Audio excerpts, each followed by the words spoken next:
Good afternoon, everybody, and welcome to F.N.B Stadium for a really special event. I'm Matt Weiss, and beside me is the commissioner of the Premier Ultimate League, Emma Soilis, who's in town for an event that has not happened in Pittsburgh Ultimate but is long overdue. We've got the Premier Ultimate League's Indy Red in town to face a team of Pittsburgh All-Stars, and this is the first time that we've seen the league grace our fields, a league that's dedicated to women's and non-binary play and preserving the spirit of Ultimate. And I just wanted to hear from you. And first of all, thank you so much for giving Pittsburgh's players and fans this opportunity, which I think everybody's really hungry for. Tell us a little bit about what the league has in mind with a game like this.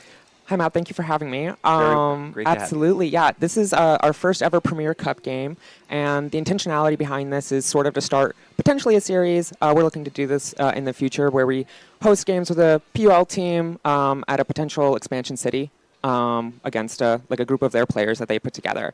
And big thanks to the Thunderbirds for helping out a ton, and Pittsburgh Ultimate, as well as Indy Red. Everyone put in a lot of work into this event. I'm really excited. Sure. I mean, Indy is in the middle of their season. We're approaching championship weekend in not too long. Yes. I think just about a month now. Yep. And tell us a little bit about that, because, you know, this team is competing to be there, and yet they're taking this time to come out here. Yeah, it's I think really interesting how they decided to come and really invest time and energy and resources into this, and that shows, like, I think a lot of care for the community of women's ultimate frisbee in a broader perspective. But yeah, June 20th and 21st in Raleigh, North Carolina, we're going to be having Champ Weekend. Fantastic. Very excited about that. And Indy is in the race for the playoffs in the North. I think North one at two right now. Yes. And trailing, I think, in third place in their division. We'll go over the standings shortly. But today, let's take a look at the players to watch. We've identified a couple of people, a lot of stars out on the field today. But one of the first, we want to look at Rachel Graber. Tell us a little bit about Indy's featured player. Yeah, Rachel Graber plays primarily on the D-line, so you're going to see her doing a lot of defensive possessions and really kind of all over the field. She likes to start downfield and then move her way down into the backfield to handle some, and she can do it all really, really well, and I expect to see her probably marking some of Pittsburgh's best players today. And speaking of some of Pittsburgh's best players, a player I have coached against when she played for Taylor Alderdice High School, and the fellow CMU alum, Sarah Liang, Yes. wearing, I think, number 22 today. But although these numbers are all, as we say in Yiddish, verkakta, there's Sarah. Tell us about her, actually number 21. Yeah, Sarah's actually a former teammate of mine, and she's amazing, super talented, one of the best handlers in Pittsburgh, in my opinion, and frankly, the PUL. And not only can she handle really effectively, but she's also one of the better defenders on any field. So two players to watch, but a whole lot of players here today giving their time to be part of this exhibition, and a lot of enthusiasts. You see some folks in the crowd. So this is going to be something new in Pittsburgh Ultimate, but hopefully the start of something big. So thank you for joining us, and we're going to be right back after a break for the start of this game.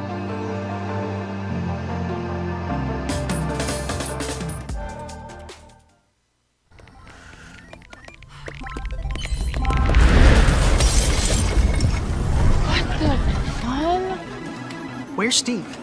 Oh my God. How the fun do we get into Dave & Buster's? I don't know, but I like it. Oh, fire. Kick him in the shins. Yes.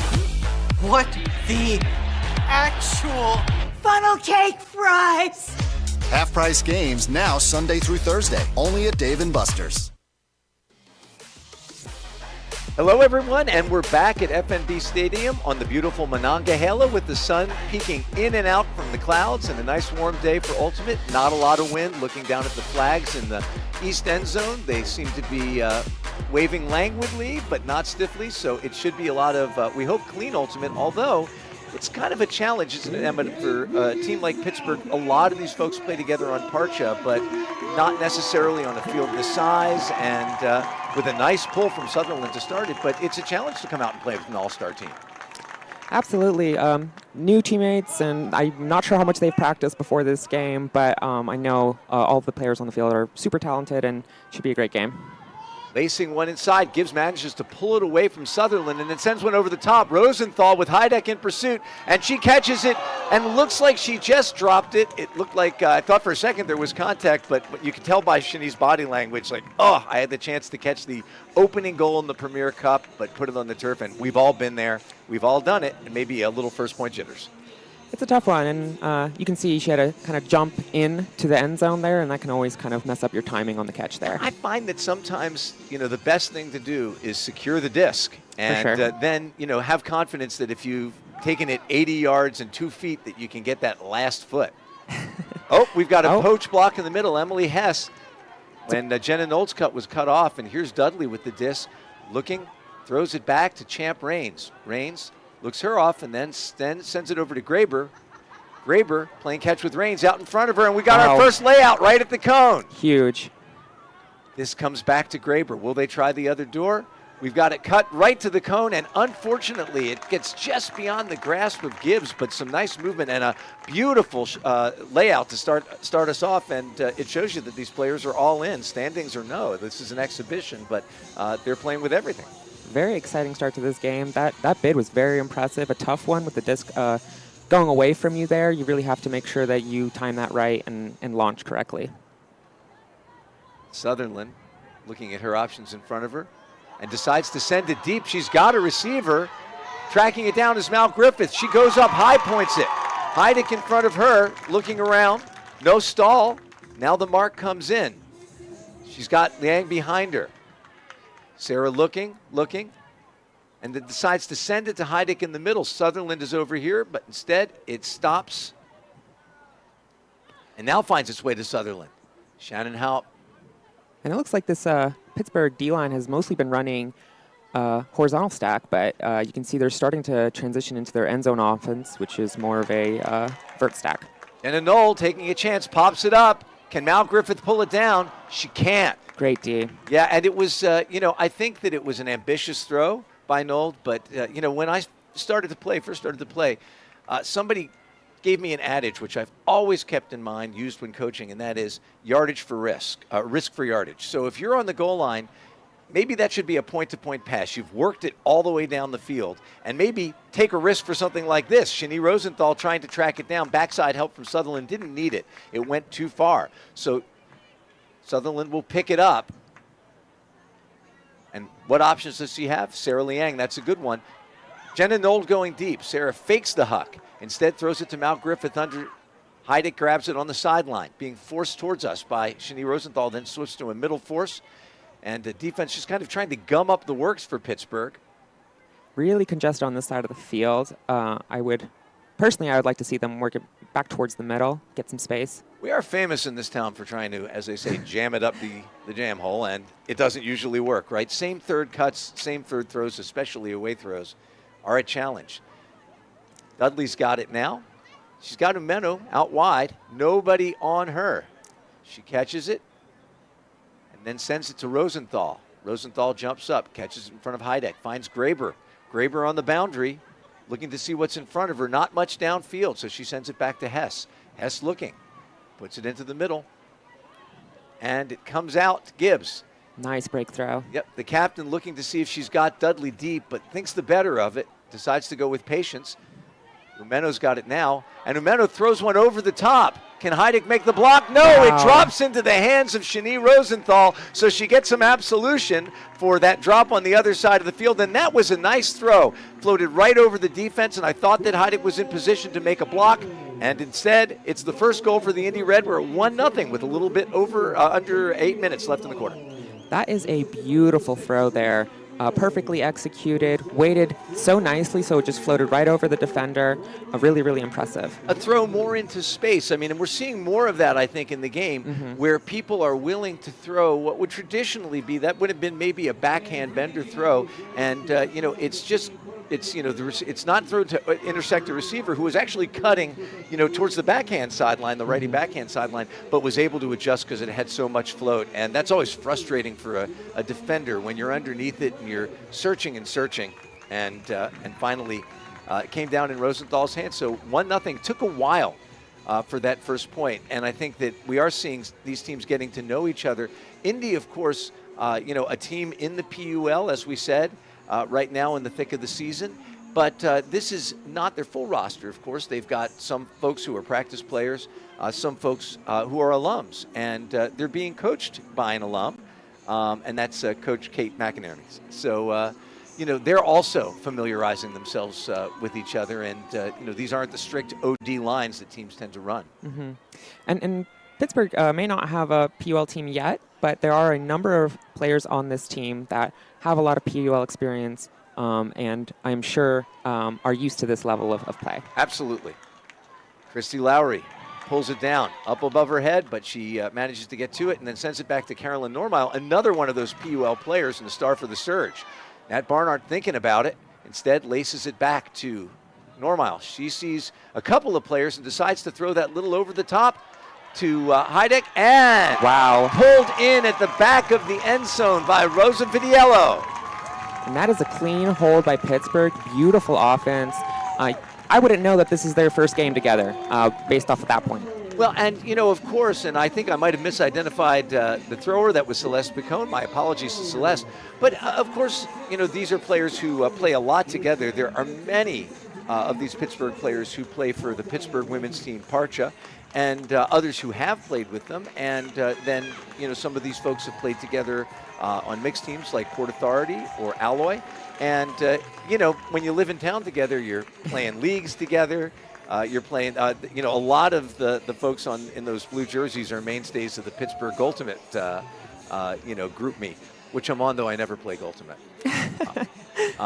But I like to know when they're playing. And so, these folks are very familiar with one another, but you're right, to their credit. They don't look like a new team, and that one took less than a minute, so we're now at 1-1 on this beautiful day, and the crowd's starting to fill in with a lot of enthusiasm for Women's Ultimate in Pittsburgh. I'll be curious to see how much zone is played today. I know, especially with both these teams being like Indy's kind of mismatched roster and this kind of a new group for Pittsburgh. Zone typically takes a lot of chemistry to work together, and I know there's a little bit of wind out there, not a ton, I believe 8 to 9 miles per hour we're kind of looking at. So I'm just curious to see how that will be implemented, if at all. I'd be more aware of the wind if I hadn't ridden my e-bike down here, if I'd ridden my regular bike, because on my e-bike I don't care about the wind. On the field, you definitely care about the wind. And I agree with you, zone takes coordination, but we'll see, obviously some junk, people sagging into the lane. I think on the sidelines, teams tend to play some kind of lapse into a zone and then slip back into a person defense once you've got them got it off the line. Underneath this one is Raines, but it's pulled down with authority by Maddie Picone. Beautiful D, really well read, and did a great job of avoiding body contact there. Claire Stout finds Vivian Chen. Vivian rifles it up, and I think that D, that drop can maybe be blamed, Lynn, be honest, on a hat. Because it looked to me, and you can see, I think that the hat has been removed, the offending hat, because it looked to me like it just it jumped in her face. Or at least if I were her, that would be my story, and I'd be sticking to it. All right, Perkins has it now. Looks to Adkins Streets. Thinks about it again, but now Kit Asterin is on that D, and that reset defense, sometimes you look off that reset at the early stall count, you figure it'll be there when you get back, but you can't count on it. You don't want to be stuck at a high stall count without a reset. Now Gibbs has it, throws it inside. Disc in the middle of the field, reaching back for it is Tampari. Tampari looking for a little help, sends it back to Gibbs. Stout coming in on the mark. Some really intense person-to-person defense here from Pittsburgh. For sure. Trying to make this last mile the hardest one. It usually is. Dudley now with a mark in her face, sends it around, and a little bit of stumbling, but boy, it was held up there nicely, and Gibbs finally with a kind of, oh, you're here, flip to Ameno. And yeah, you're right, Pittsburgh made that one difficult, but had an opportunity to come out and score that one, because we did have a drop at near midfield, but then good patient possession offense by the Indy Red. And I believe that was Melissa Gibbs with the assist there. Yep. A lot of experience and playing in Ultimate Frisbee, and you can see it pay off there with a nice adjustment and quick flip for the score. Yeah, and I apologize, by the way, to folks watching at home. If I get your friend or loved one's name or number wrong, we're just meeting these teams for the first time, but we are going to work out those kinks for sure. And one of the things that's interesting, you should mention that about Melissa Gibbs. She is the captain of this team, and and clearly a leader. I saw her in the huddle talking with her teammates about taking advantage of every avenue of communication that they could. She said it's not just not verbal communication, it's nonverbal communication. It's a look, it's motioning with your hands, and, it's playing like an organism and not just a collection of individuals. Steadying presence for sure. Here's a break to Shannon Haupt. Looking deep, had Gibbs and Mal Griffith breaking in with a cut that I don't think that Haupt saw. This one's up. Jenna Knoll tracking it down. Backside help. Can Jenna get there? She can! Put on a burst of speed, and Graber was moving in. You could hear the Jaws music in your head. And Jenna found an extra gear. A beautiful throw to set that one up. And Pittsburgh knots it up. Talk about wheels.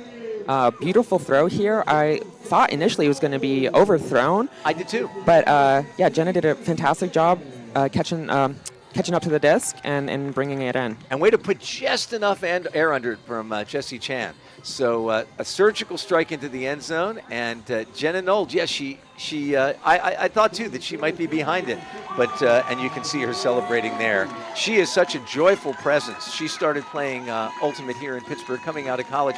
She showed up at pickup one day, and we got to talking, and she's also a teacher. I'm a teacher too, so that was a point of connection. And since then, she's been playing in the Pittsburgh mix scene, plays for Port Authority, and is a real bright spot in Pittsburgh Ultimate, and a bright spot on that point. Yeah, and that first point of the game was a little bit rusty. You can see players kind of shaking off some of those first point jitters, and I think since then it's been really clean, really impressive. Some of these throws have just been right on the money, and you saw that assist right there was perfect. And it is hard, especially with the pool being pushed back about 15 minutes today, to time that warm-up, right? Mm-hmm. Because you don't want to be tired when you go out on the field, but at the same time, if that first 10 minutes before your body's fully oxygenated, and your thoughts are whirling, you haven't settled into the rhythm of the game, and sometimes it's sloppy. Dudley with the disc finds Rosenthal. Partners in Pittsburgh, and often on the same line here. Rosenthal doesn't hesitate to jack this one, but it's beyond her receiver, who I think was Tumperi, and not quite able to catch up to it. But a good look, and you can't be afraid to pull it. And now they're coming in a slight upwind direction. They've got 80 yards to go, so it's not a bad risk. And again, take risk for yardage. And another adage that I learned was, if you're going to be stupid early in the point. Nobody wants you to be stupid after they've played 60, 70, 80 yards of defense. So, Shani Rosenthal catches an errant throw by Normile, and very quickly the Red counterattack. I'm going to send over to Tumperi. She's got Dudley with her, who gets it back. Christy Lowry seals off the next throw. Up to, I think that's Gibbs. She's tracking towards the end zone, rolling on the mark. Is her defender, Lowry, trying to shut down Dudley. You can see a poach in the lane there. Oh. Yep, and just a little bit of catch between Dudley, and I did not catch the number of that truck that caught that pass, but I think it was Hess, and a 3-2 lead. So these teams are both on serve right now.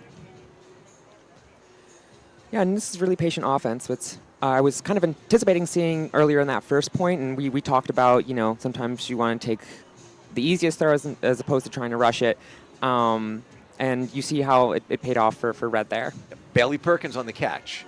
And Perkins is trying to, this is a common trick to confuse announcers, is you wear one number on your shorts and one number on your shirt. You can't fool us, at least not for too long. Sam Schur out here coaching the Pittsburgh team, longtime player and coach in Pittsburgh, and I believe a graduate of Alderdice High School, where a lot of Pittsburgh Ultimate players who got started young got their start. Former Parcher coach as well? Yeah, I believe so. And so great to see him out here. He's out here, I believe. I'm getting some waves from the from folks in the crowd, so it's definitely it's a party. We had another game here last night. The Thunderbirds had a game, and so a lot of support for Pittsburgh Ultimate. Kid Asterin with the disc finds Claire Stout. And you asked about zone. Well, you're seeing it now. And it's a tough and aggressive zone, and it pays off as Isabel Deputy. Yeah, Deputy with the streaks in for the interception. And now Graber looking. She's actually a Philly native, and I've played with and against her a few times, and she's an incredible player in college, very young, very talented, and I'm excited to see more of her in the PUL. Doc Laser there, you could see that she looked up just before that disc was in her hands, and it's sometimes when you're moving, when you're on the move, it's tempting to do that, right? And it looks like we've got a travel called on Astron, so it's going to come back. And, I think that the problem is that we're also used to catching those passes in the breadbasket that, 90% of the time it works out. And it's that, one or two passes that, you look up, you're not even aware you can develop a habit. She put it on the carpet. So Astron having a conversation with Humphreys about, these players are out here, and we don't have any observers on the field right now. No observers today, which is not typical for the PUL, but unfortunately not available for this game. Pass goes up the line, finds Boyd. Boyd sends it back to Astron. And Cohn's got it. Astron rotating around, and boy, making that reset difficult was Humphreys. All over defense. Astron. Yep. Cohn, little kind of shimmy cut at the front. And right now the handlers are just playing catch on the sidelines. How long can they keep that one up? This one swung out into the middle of the field. Nice grab. Pulled in. Astron kind of quarterbacking the offense on this one. Claire Stout with Umeno on her. Now Stout back out. Astron with a nice little flip. And then can Astron milk this into the end zone? And no argument from the Reds. So the answer is yes. And that was classic handler offense. And Kit Astron, and they say about Kit that she's unstoppable when she's in that, in that mode, in that power position, strike cuts, and you saw it right there. Super agile player, tall, has good length, and an incredibly intelligent cutter in the backfield. I've watched her play for a few years now, and can't speak highly enough of her. Well, the first time I encountered Kit was in one of our great Pittsburgh Ultimate traditions, the Battle of the Boroughs. This is a city with 90 different neighborhoods, and every fall we break up into teams from the different neighborhoods. And I can't remember where Kit lives, but the first time I got switched off on defense on Kit, and it was a rough experience. It was humbling. I'll tell you that. She's explosive. I think it's a rough experience for any defender, for sure. Well, that's why I try to call strategic injury timeouts when there's a turnover. I'm not paid to play defense, and it shows. Okay, the score is 3-3, and we're coming down on the last minute of play in this quarter. So tell us a little bit about the way that's a kind of unusual approach to the end of the quarter. We know that in the UFA there's a buzzer beater, and of course in most Club Ultimate games are played to points, not time. Atkins Street puts one up. Shani Rosenthal underneath it. Jenna Nolt streaking in, but Rosenthal gets her hands on it before then. Taps the disc to the ground and finds a teammate for the score. That was Tom Perry. So a nice huck from Atkins Street and Shani Rosenthal while, and boy, like those trains that thunder by, Jenna Nold was on her way but couldn't quite catch up. Yeah, and this looked like probably some sort of pull play that they set up and executed to perfection. That throw, again, was just right on the money. Great job from Rosenthal there to secure that catch over the defender, and then quick flip for the score. Yep. So at the end of this quarter, there's going to be the final possession. And tell us what happens if the disc is in play when the clock hits 3 zeros. Once the clock hits 0, whatever team has possession of the disc gets to finish their possession. So the quarter will either end in a score or a turnover.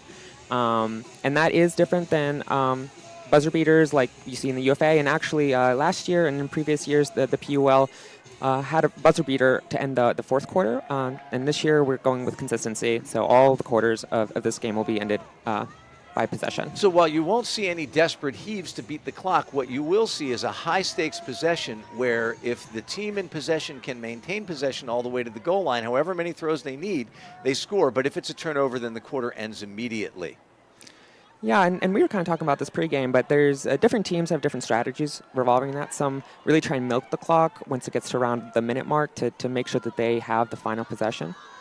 And others kind of maybe fake that and then go for more of a deep shot quickly to try and catch the defense unawares. We'll see what happens at the end of this one, but right now it looks like there's a discussion about where the dish should be because Mac Priest looked like they got a little dinged up on the play, and if there is an injury, of course, plays got to stop, and so they're trying to figure out where it goes back now. So looks like the play is going to come back to, I believe, Montenegro, and that was that's on the mark. A foul, no contest. Foul, no called. contest. Thank you for that. Yes. I'm notoriously bad at reading signals from the field, hand signals. Montenegro's got it. Flashing in front of her was Graber. Throwing it back to Humphreys. Going to seal off, but not quite getting there is Picone. Beautiful around throw. This is in the hands of Laser. Now back to Umena. It's a vertical stack, as you said before, starting to get into that end zone formation, trying to clear space on the sides because there's nothing deep. Montenegro with it now. Sends it back to Doc Laser. Mena's got it. Normile in pursuit with a pretty break that finds its receiver in front of Mo. On the doorstep, Graber. Will she try to put it into that corner? She does with a break. Umena catches it, and looks like with 30 seconds left, we got a break, and Indy Red goes up by 2. So that makes it even more critical because really they can get back on serve if Pittsburgh is able to score here in the last 28 seconds because Pittsburgh will be receiving the ball. Yeah, and this is a critical point, as you mentioned. But this last one, we talked about it earlier, but swinging side to side down the field really, really helped them open up the field more, get those cuts, clear space in the end zone, and then strike once they were in there. And it looks to me like Indy's defense is making it difficult for Pittsburgh to find out of that kind of sort of a mushy horizontal stack downfield. They're looking for to drop in cuts in the middle, but Indy's put in a zone or some poaching in the middle to make those passes hazardous, and a lot of them are getting blocked or intercepted, and so that's why they find themselves now down a break. And I think that's the one thing. Like Indy obviously is a team that's been playing together, some former players and some practice players, but they know the system. They know how they like to play as a group, and that's definitely showing up on the defensive side of things. And we'll see whether or not Pittsburgh has some folks who are not afraid to throw it over the top. Let's see if we see some of that. Readying for the pull.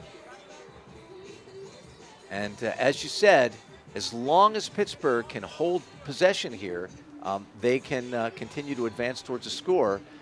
28 seconds on the clock, and it'll start on the first pass. There it is, and the clock's rolling. But again, put the clock out of your mind if you're a Pittsburgh fan, as long as they can hold possession of it. Of course, a turnover before the clock elapses, and then the same thing will apply to Indy. Out trying to move people around with some fakes. Always kind of fun seeing how different crowds react to the clock winding down. I know, despite most of the fans knowing that quarters end in possession, you sometimes still get the countdown. Yeah.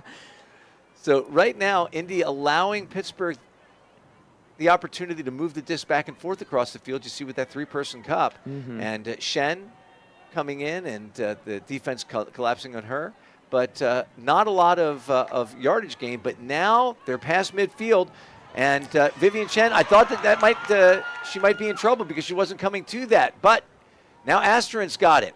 And Astron has a receiver in front of her. And Pittsburgh hangs on and ends up scoring the last point of the quarter to bring it to 5-4, and they will be getting the disc back. And so, as we end this first quarter with a nice pass that found Kayla Emmerich in the end zone, the score is 5 for Indy, 4 for Pittsburgh, and we're going to take a little break for a message, but stick with us. We'll be right back for quarter number 2. All right. Pittsburgh, Pro Ultimate Frisbee is back for its 11th season. Catch the high-flying action at Station Square Friday, May 15th as your Pittsburgh Thunderbirds take on the Madison Radicals at F.N.B. Stadium. Gates at 6, first pull at 7. Food, drinks, great music, games, prizes, a balloon artist, and snap a photo with our mascot T-Bolt. Kids 12 and under get in free. Celebrate another year of Ultimate Frisbee in Pittsburgh. Tickets at pghthunderbirds.com.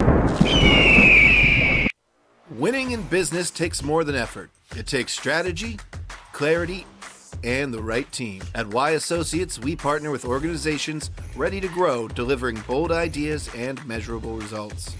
Because when you've got the right team behind you, success isn't just possible, it's expected. Y Associates, let's build something better together. Y Associates, the official marketing provider of the Pittsburgh Thunderbirds.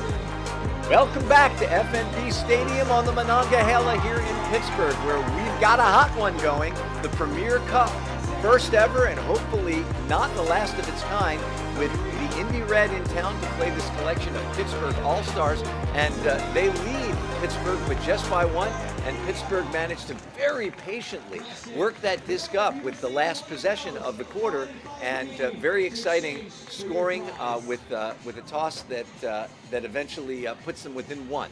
So right now, Emma, what adjustments would you make if you were either of these teams? You pick. Yeah, I think if I was Pittsburgh here, I would be probably looking to take a few more shots deep.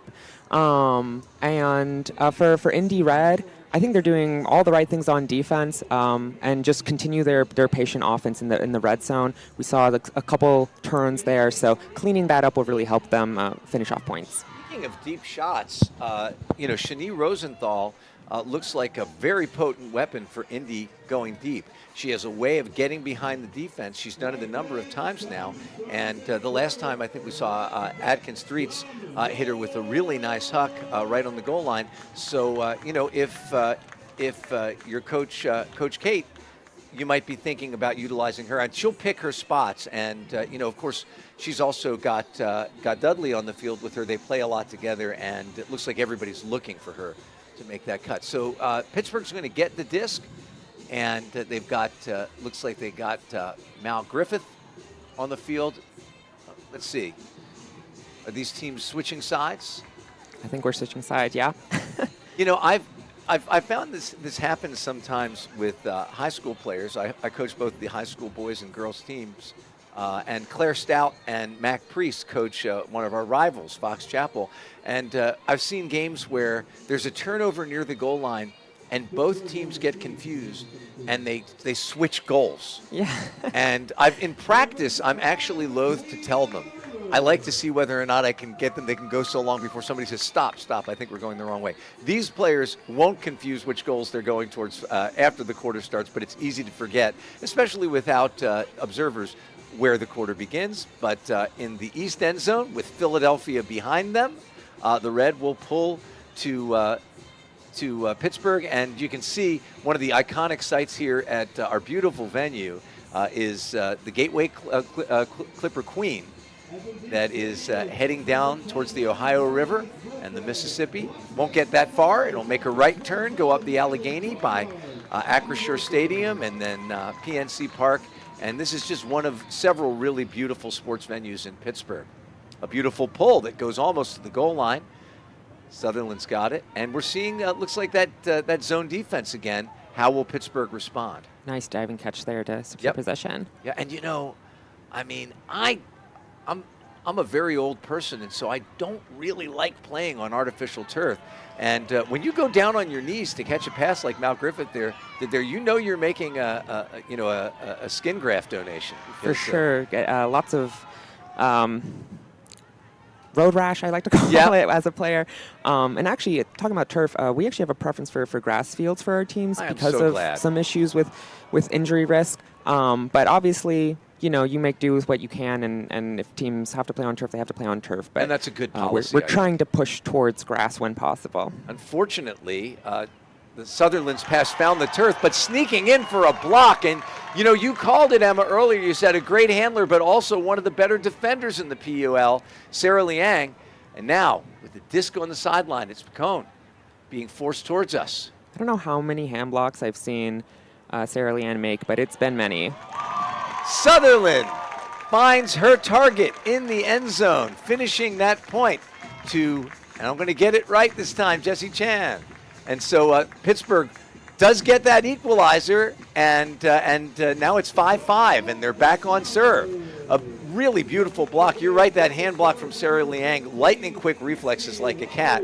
And then Pittsburgh picks their spots and finishes with a goal. So we're 5-5, all knotted up in the Premier Cup. And some nice quick offense there off the turn, off the interception from Sarah Liang, and Dom did a great job just putting that disc right where it needed to go. Or did. Almost at the cameraman. Well, you got to know where the cameras are when you're on the field. That's not something that we had to worry about when I was coming up, but yeah, you have to make sure that you know where to turn and vamp. Now, you obviously expansion for the PUL is something that's on your mind, and Pittsburgh is a candidate. We'd love to have an expansion team here. Are you able to talk about some of the other places that the league might be thinking about, or is that something we want to keep as a surprise for the future? I cannot talk about specifics, unfortunately, but I can confirm that we're in discussions with a few different cities. Not exactly sure what we'll do for 2027, but if I had it my way, we might have 2 new teams for the 2027 season. But again, lots to discuss and figure out between now and then. Gotcha. So we will await that news. And I know that you were recently on Ultiworld's Deep Look podcast, and you expressed your preference. And again, you said it's complicated for a merger maybe with the Western Ultimate League. And talk a little bit when we get a chance about why it is that you think that would be a good step. Dudley with the disc on the sidelines, pops it up, Scott Gibbs in the end zone, and what a nice same third throw, hung up there, but just perfectly. Gibbs runs underneath it, and it's 6-5, favor of Indy. Another beautiful throw right down the line, and the receiver practically got thrown open there, just completely, there's just nothing the defenders could do there. And, sometimes a gentle wind can be a thrower's friend. And Dudley read it just perfectly, put just enough air underneath that upturned disc that, it dropped into the space. And it's something that, we teach young throwers when they're learning the game. Don't throw to a person, throw to a space. Mm-hmm. And Dudley did that for sure. So, so people who are watching the stream who aren't familiar should know that there is, a kind of sibling league in the West, and that's the Western Ultimate League, and in many ways a mirror of the league that you run. And so you think that that a natural progression would be at some point maybe, a joining of those two leagues. What would that give Ultimate fans and players that they don't have now? Yeah, I think definitely something that's been discussed for many years now. I mean, I can remember back in 2022 and 2023, we were talking about possibly doing that. And it's on the horizon. I think there's still a lot of interest from both sides there, both leagues. And yeah, I mean, the biggest bonus is that we could consolidate kind of league operations to help improve the quality of the league for both regions. And what that will most likely look like is that we'll have teams primarily playing teams within their own region, maybe 1 or 2 games in a season outside of their region, and then playoffs that would merge those, all the regions together. Boyd toes it in on that far sideline, and now it's back into the middle. Astrid splits the defense. Claire Stout sees Astrid and perfectly places it into her hands. And now Astrid puts one across the field. I know what she was thinking. I love that throw. It doesn't always work out. It was a little too bladey. And, that's a high-risk, high-reward sort of throw. Astrid usually has it, but tempted into what may have been an unnecessary choice. And like I was saying earlier, and not to mock anybody, but stupid early in the point. And here we've got one. I think Astron's going to get a chance. Oh, we've got a collision. A lot of and contact. That's two players both looking up, and Deputy gets clipped in the back of her legs by Astron, and just hoping that both players are okay right now as they sort out what should happen next. And now on that crossfield turn from Astron there, I see a lot of players attempt that crossfield flick, but for me, I always prefer the hammer in that situation, and we can see the contact there. That's a really tough one. I'm not really sure looks like there's no call on that one. Mm-hmm, they ended up retracting any foul calls there. Which I don't know that I would have retracted that foul call if I had been Deputy, but you know that old expression, it's so tired, but there's a reason this never lies, and this decided it wanted to be in the hands of the Red, and now it's shuffled back to Montenegro. Montenegro finds Umeno underneath. Umeno pulls the trigger on one that is pulled down by Deputy, so Deputy ends up catching the goal anyway, and Indy gets a break, goes up 7-5, and Pittsburgh's got another little hole that it's dug itself into, and a downwinder for the visitors. And a really nice job from Deputy there, just finding the soft spots in the defense and taking advantage of some confusion there from Pittsburgh defenders. And a way to finish it on the end by Deputy. She had a sharply blading throw that she had to read properly, and she did. So Pittsburgh's got to regroup quickly and strike back, and then give themselves another opportunity for a break.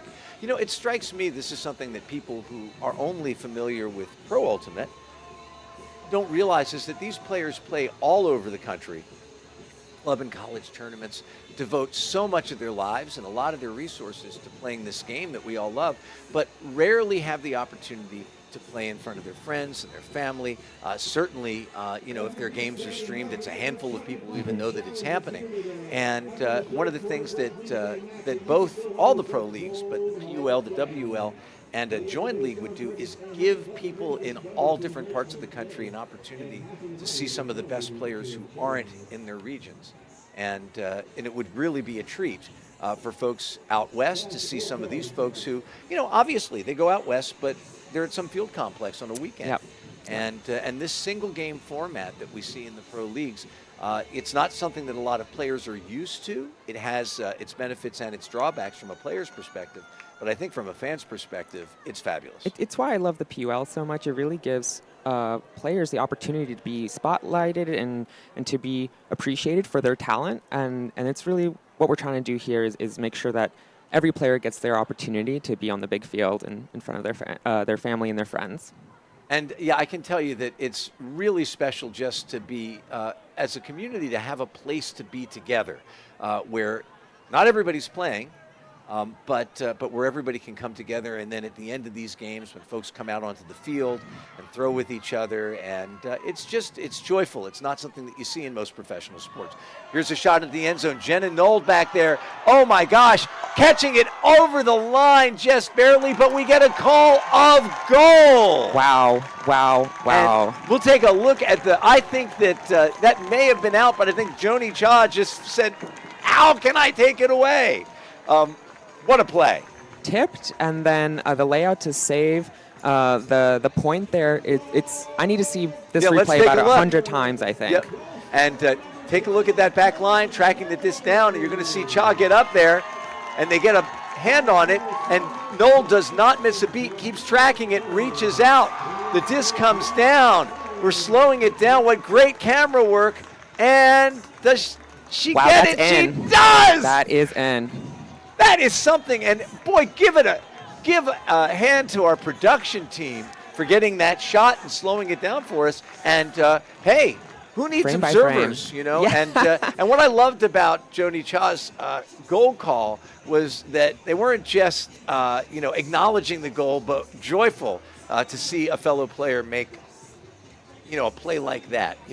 And I've been there, right, where there's a part of you obviously that's upset that it happened, and nobody likes to get a block and then have it caught on deflection. Yeah. And let's not let's not saddle Joni with the catch your blocks, because there was no way they got just a fingertip on that. Normally it'd be enough. And so you hate to see it happen, but also you see a play like that, you can't help but cheer.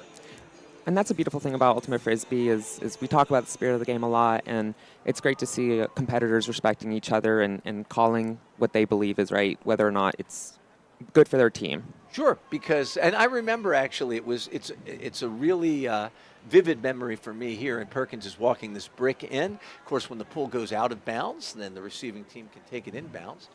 And we've got the disc now in motion. Dudley's got it. Perkins in front of her. Gibbs behind her. Handler's playing catch. Dudley trying to settle down into that space. Sent back. Gibbs has it again. Now Tampari.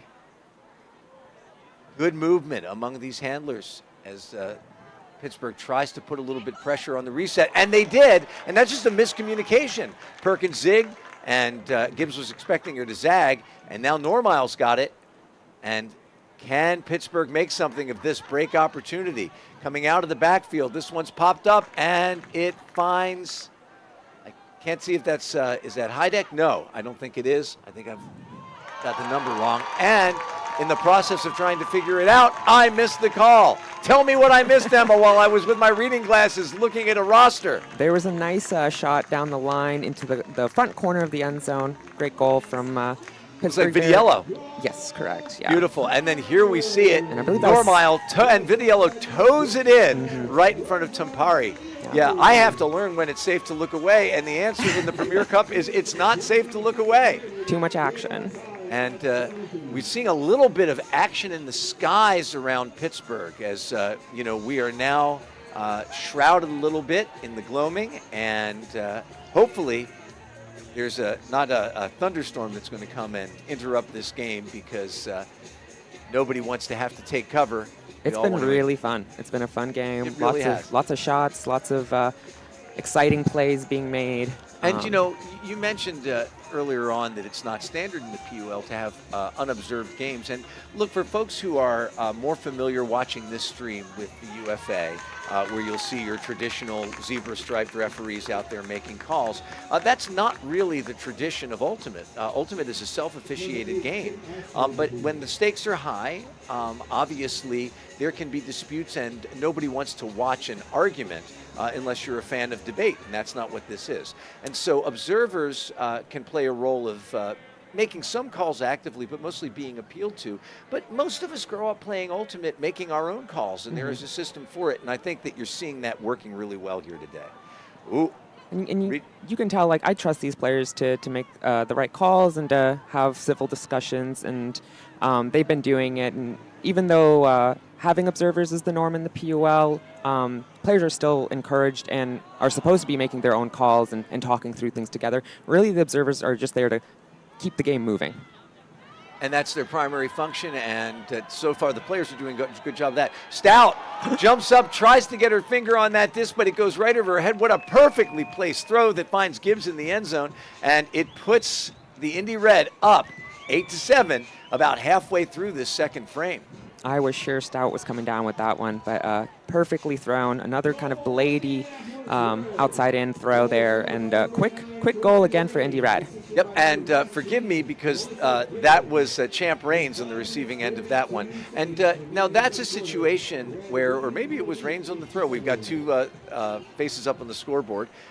But maybe in that situation, do you like that over-the-top throw? You said that you, to go to that space across the field, you prefer a hammer. But that was one where I think that little fade on the bending forehand was the right choice. At the end of the day, it's whatever the thrower's more comfortable with. That's what I would say, and obviously it worked out for Indy there. I used to throw a lot more hammers, and then it kind of came down to, do you want to throw hammers or do you want to have friends? So I opted to pull back on the hammer. But and I guess I've always used the rule, I call it the garden hose rule, and that is if I had a garden hose with a sprayer on it and I looked at my target and I could hit only my target with the spray and not a defender, I'll throw the hammer. Yeah. And if there's somebody too close for my comfort. Sutherland's got it. Sends it across. Liang up high, and she can't quite gather it in. Just off the fingertips there. And I will just popped say, up. in my opinion, the hammer's actually become a lot more viable. I know when I first started playing Ultimate back in 2014, everyone said no hammers, no hammers, no hammers in like competitive games. But in my opinion, it's like an important part of your toolbox as a player. Agreed. And I think that, there are little turnover, a little mix-up. And so the Thunderbirds with an opportunity. Picking the disc up, looking deep. Liang. And doesn't have a chance because Montenegro gets to it, sends it going right the other way, and it pops out of her receiver's hands. Will Nold pick it up? No, she'll just run through. Deputy couldn't quite gather it in. Sutherland looking downfield, surveying. Thunderbirds will probably get immediately into some sort of a vertical stack. They're still spread out across the field with Nold closest to us. Yeah, they're still in that hoe stack, and you can see And Dom. they clear a deep space for Heideck, Wow. and Heideck getting to it, and a perfect throw. That was designed. They got into that horizontal stack, and they had the outside cutter come in. That opened up the deep space. Heideck took it, and Sutherland dropped the dime. And it's 8-8. We're all knotted up. It couldn't be closer. And that's a great decision from Dom there, walking up slowly, letting the stack set up, letting players catch their breath for a moment, and then picking up and calling the play and executing, again, with perfection. And, of course, they're both legitimate cuts, right? She could have hit Nold coming in. Absolutely. But as soon as that deep space opened up, and Heideck went right to it, and we're seeing a lot of really nice surgical throws, not quite hucks, but away throws. Yes. It strikes me as we're talking about it, there's so many, the game really does evolve, and we're seeing things in the last, 10 years or so that we didn't see as much of before. As you said, people learning to throw hammers, blades, but also when I was starting to play back in the 20th century, my history students, sometimes they'll say to me, Mr. Weiss, can I do my paper on the late 1900s? And I said, not if you say it that way, because you make me feel like I'm some kind of a fossil. But nobody ever You and me both. Oh, my goodness. Yep, I know it, right? That's The crazy. late 1900s. What is that? But, the offhand throw that you'll see sometimes, rather than trying to throw a little over-the-top high-release flick, which is such a hard throw to control, you'll see the offhand throw. We didn't see that before. Rolling on the mark, as the strike cut became a more important part of the offense, you see the mark roll, and you see those defenders switching. And so the game is just in a constant state of evolution, like any game or human endeavor. Which is beautiful. And it's progress, and it's really good to see players increase their skill sets, and year over year you're seeing competition get better across not only the U.S. but internationally as well. So what you're telling me is I should throw more hammers, and I'm going to take you seriously. Absolutely. All right, glad to have permission. Highly recommend. Gibbs has it on the sideline, puts it into the middle. Rains throws a break that's blading away from a receiver, and Mac Priest coming in, but what a grab!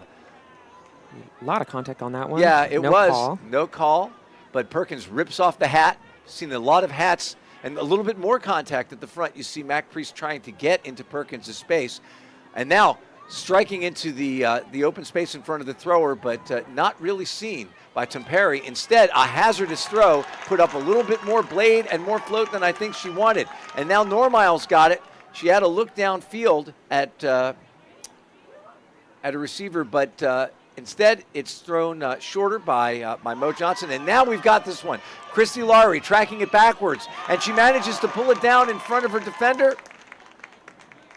Whips it over to, I think that's Nat Barnhart.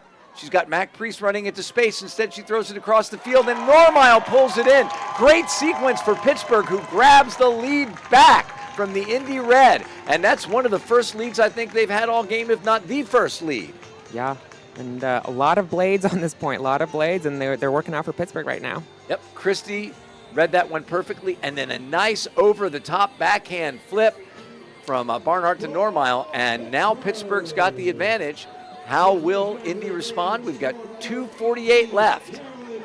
And Normile is, if you're a Pittsburgh Ultimate person, you know who Carolyn Normile is. She is a staple of the community, one of the best players, not only in the city, but also in the country, and it is a joy to watch her play. And, it's one of those things where I think a lot of Pittsburgh fans, it's a little heartbreaking when we see some of our best players playing pro team, pro leagues for other cities because, you're right. To us, for the years that she led Pitt's women's team Danger to nationals and nearly to a national title, we consider her part of our community. That's not to say that we begrudge Philly. Well, who are we kidding? We're Pittsburgh. Of course we begrudge Philly. And we would love to see her in a Pittsburgh uniform, though, of course, we root for her wherever she's playing, and that includes for the Surge. A high pull that settles down into the hands of Montenegro. Lizzie's got it. Sends it over. Gathered in. Montenegro filling the handler space behind. Cutting off the next throw. Wow, run through D there. Thank you. Huge play. But we've got a call. Yep, because it looks like there's discussion, and Lizzie Tilden thinks that maybe Chad Boyd made contact, so signaling a foul, signaling contest, going back to the thrower, and that's the way that the rules of Ultimate write it, and that is if there's a dispute and we can't agree on what happened, then we go back to the last thing that we know happened, and that's this. And it looks like a little bit of a pick there by Montenegro, who ran her defender, Kayla Emmerich, into the marker. Pulling the trigger on a deep one. This one looks low percentage. And Shen and Astrid combine on a block. Stout receives it. She's got a target deep. She cranks it. Can Vivian Shen get a hold of it before it's blocked? She can't. It's not her fault. Fell a little bit short. And Deputy with another got block. Her hands on it. Yep. Having a great game so far. There's a fake. Tilden looking for her next throw. Decides to reset it. And that was another kind of bladey away shot there. Yep. Well, that waiting win, for a hammer. That's the commissioner says a hammer is in order. So let's see if they'll follow that order out on the field. Oh, we've got a deep shot now. Rumeno put it up, and it's trailing towards the sideline. Oh, my goodness, what a bid. And Becky Humphreys got her hand on it. Berkeley Humphreys, but was unable to pull it in. So Astrid picks it up, centers it. Emmerich looking. And that centering pass from Kit it looks easy, but actually can be really challenging, especially when marked on like trap sideline, basically. It is scary. It's scary. And, I find that that's a pass that's turfed or popped up pretty frequently. All right, this one is sent up. It's a nice-looking huck. Chad Boyd underneath it, but Montenegro giving chase. Can Chad screen the disc but couldn't? Tried to use that frame to keep the defender off, but and looks like she paid the price. Unfortunately, Montenegro down on her knees trying to recover from that. We hope Lena's okay. And taking an injury there. Yeah, will be tended to by our AHN training staff. You see Lauren Germanowski and Dr. Ravi Ved making their way over, and hopefully they hope that they're just going over to check and make sure that she's shaken up and no more. What a defensive effort there, though. Yep. Fantastic from Montenegro. Oh, we had another one of those look away. Right? Well, during this replay, there was a turn right on the end zone, and Pittsburgh just scores. Yep. And what happened was that Perkins picked it up, and I think it was either Perkins or Tilden picked it up, and then tossed it over to Doc Laser. And once again, she just looked up at the wrong moment. And that's one of those things that, it's a fundamental that you sometimes have to return to as a player, right? And that is see your hands catch the disc. See your hands catch the disc. It seems so basic and so simple, but it's just like playing a musical instrument. You can be a virtuoso, but sometimes you've got to do your scales. Absolutely. And, so I think that, I've been on teams when, drops were a problem, and then you're just running go-to drills and just focusing on doing the basics right. Pittsburgh doing enough of the basics right so that they are up 10-8 as they are about to pull with 30 seconds left in this first half, and an opportunity here to at least hold, or if they can force a quick turnover, they'll get the chance to do that last possession. Meanwhile, down here, Indy doesn't have to be in a rush, and that clock is irrelevant as long as they can hold possession. We're starting to see some umbrellas come out. It seems like there's a little bit of a a dusting of Yes, rain. we can see a little bit of some drops on our window. We of course are safe here in the broadcast booth, but yeah, the crowd doesn't look like anybody's. It's not enough rain to make anybody take cover, but the umbrellas are out. Dom Sutherland with a nice pull that's going to push Jimeno all the way back to her goal line. Picture perfect. Yep, couldn't be better. And there's that wind in action again, right? Dudley with Boyd on the mark. Sends it back. And Raines pushes it over to Jimeno. And Pittsburgh just trying to, here you want to just throw, especially with the rain coming down and maybe the disc getting a little slippery, make them throw as many tight passes as they can. But they're on the move. Nice catch by Rosenthal, marked by Nold, surveying downfield, sends it back to Dudley. And then this one comes across the field. Mal Griffith can't quite get there in time, and now Champ Raines throws it just behind a cutting Gibbs. And so, with nothing left on the clock, is the quarter over? Or was that turnover? We'll have to go back and maybe look at the tape and see exactly when it happened. But no, the players determined that that turnover took place after the clock was at zeros, and that brings us to halftime. And Pittsburgh, maybe surprisingly, here on their home turf in the first Premier Cup, comes out with a 10-8 lead. And we'll be back for the second half, but we'll take a little break right now. Come back and we'll look at some stats, and we'll look at some, hopefully we'll look at some stats and some highlights, and then we'll be back again with the second half. Thanks for being with us. Stick around.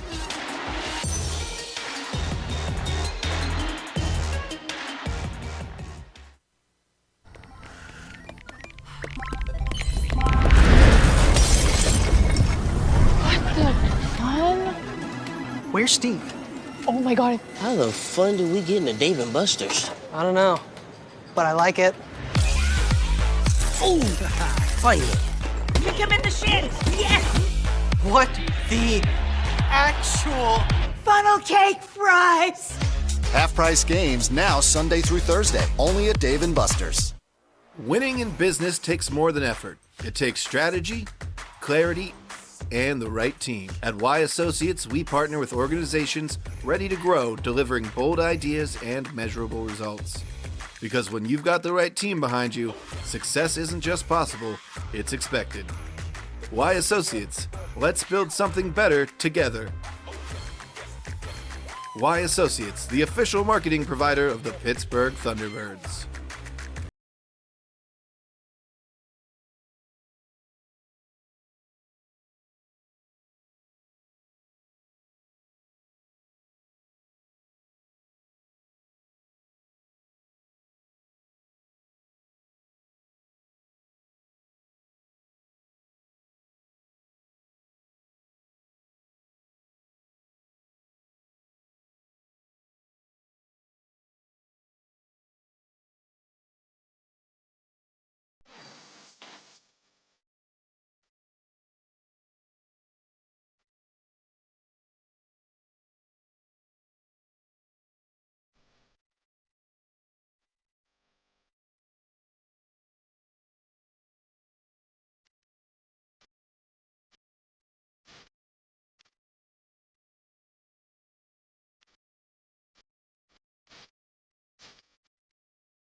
Welcome back to a now cloudier and a little damp F.N.B. Stadium, but the action on the field is still hot. The Pittsburgh women's non-binary collective, I wish they had a name that I could call them, but Pittsburgh's team is up 10-8 over the Indy Red, and we had a back and forth seesaw sort of battle, but ultimately Pittsburgh was able to take advantage of some Indy mistakes late in the half and to pull ahead. What can we look forward to in the second half? What sort of adjustments? And, if you were down here, again, I'll ask you the same questions before. If you were down here on the Indy sideline, what would you be telling your players at halftime? I'd be really focusing on making sure we're keeping our connection in the backfield. I think there's been a number of kind of just miscommunication turns in the Indy Red backfield, and that's definitely something that they can clean up. And I'm sure they talked about like what their norms are back there and what cuts to expect.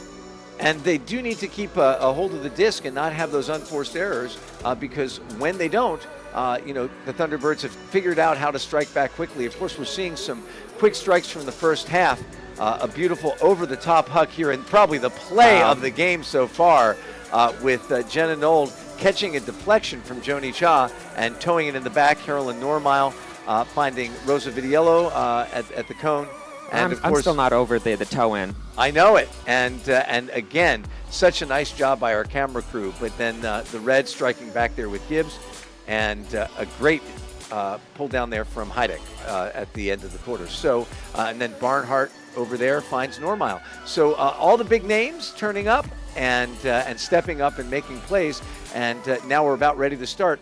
I wanted to ask you, for folks who are watching the stream and this is their first encounter with a PUL game, what's the best way for a fan to interact with the league to find out about what's going on and see some of the games, or at least the highlights, if they're not in the city where they can go actually play in a game? Or see a game. You can't just show up and play in a game. You have to buy a much more expensive ticket to do that. Yeah, it's a great question. So we have an Instagram account at Premier Ultimate League. And we also have a YouTube channel, which is the same, Premier Ultimate League on YouTube. And there's weekly highlights on both of those channels. We have all of our games are streamed live on YouTube. We do one free game a week, which is our game of the week, and then the rest of them are behind a $5 a month paywall, which helps support the league and helps teams pay for all their costs throughout a season. And I have to say that $5 a month is basically free. Graber picks up the disc, finds Montenegro. Mo on the mark. I would also recommend that teams check out fans check out our website, www.premierultimateleague.com, where we have a very fleshed out stats site that is new to this year and very exciting. I have checked it out, and you really can find out a lot about what's going on in the league. And speaking about what's going on in the field, we have a score to start the half for Indy, which turned the disc over and then secured it with a throw from Graber, a nice inside out, laced up there to Deputy. And so a little tighter now. It's 10-9 favor of Pittsburgh. And that's Isabel Deputy with another goal today. She's really playing super, super well, and has been for Indy Red this season so far. So nice to see her showing up and playing. In the past, I believe there been PUL, WL All-Star games. We've had one. So last year was the first one, and this year we're having our second one, which is going to be August 28th, I believe, and it's going to be held at UFA Champ Weekend. Oh, wonderful. Yes. That is great. So fans of the UFA, and hopefully that'll be part of the whole streaming package for the week on watchufa.tv and hopefully YouTube. And so stay tuned for that, because that'll be a real treat. And for folks who don't know how championship weekend works for the PUL, the top two teams determined by record and then a series of tiebreakers that we don't need to get into unless we need to use them, are going to advance from the North and the South to championship weekend. And then we'll have a crossover between those two divisions. One plays 2 and one plays 2. And then the two teams that survive that round go on to play in the championship game. And again, that's going to be, is that June 20th and 21st in Raleigh? Correct. June 20th and 21st in Raleigh, North Carolina. So put that on your viewing calendar. And if you don't have one, make one, and then put that on your viewing calendar as the first thing. And be on the lookout for our ticket link. It should be going out next week. And Oh, we got a shot into the end zone, and Vivian Chen underneath it and reads it just right. Wow, and what a throw. Because that one went laterally, it covered a heck of a lot of real estate from Kayla Emmerich, sees Vivian Chen. And in hot pursuit was Berkeley Humphreys, but Chen was there. That is an incredible cross-field throw. High degree of difficulty to get it over all the defenders and various players in the way there. And you know, we've seen some Blady hucks, and that one was anything but. It was put out just perfectly, you know, balancing the angle of the disc with a little bit of inside out. To you know, counteract the spin of the disc, and it floated down perfectly. And hey, give it to Vivian Chen, who, by the way, we want to congratulate Vivian. Vivian has just finished her PhD, and she is now Dr. Vivian, and said to me, for the first time in forever, I am no longer a student. So mazel tov to you, Dr. Shen. We're very proud of you, both for that remarkable accomplishment and that goal, which puts her Pittsburgh team up 11-9. Just a minute into this third quarter. And, you know, this is, I wouldn't call it a high-scoring affair, but it's not the low-scoring slugfest that we thought it would be after that first point, as these teams have settled in and are not afraid to take shots. you know, if I had to bet, I'd probably bet on Ultimate Frisbee having the highest percentage of PhDs in any sport. You know, quad ball might have an argument with you, but I didn't think of that one. Yeah, but I think it would be interesting. We should definitely we should check dissertation abstracts and try to coordinate them with rosters. That's probably the first good use of AI I've ever been able to think of, and that would be determining which of these two sports has the highest number of doctorates. Tampari's got it, sends it back to Rains.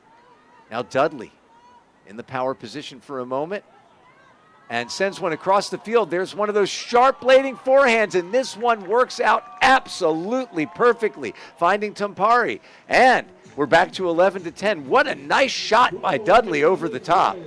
Yeah, not a hammer, but definitely worked out, and it was a beautiful throw right into the receiver's chest, which is right where you want to put it.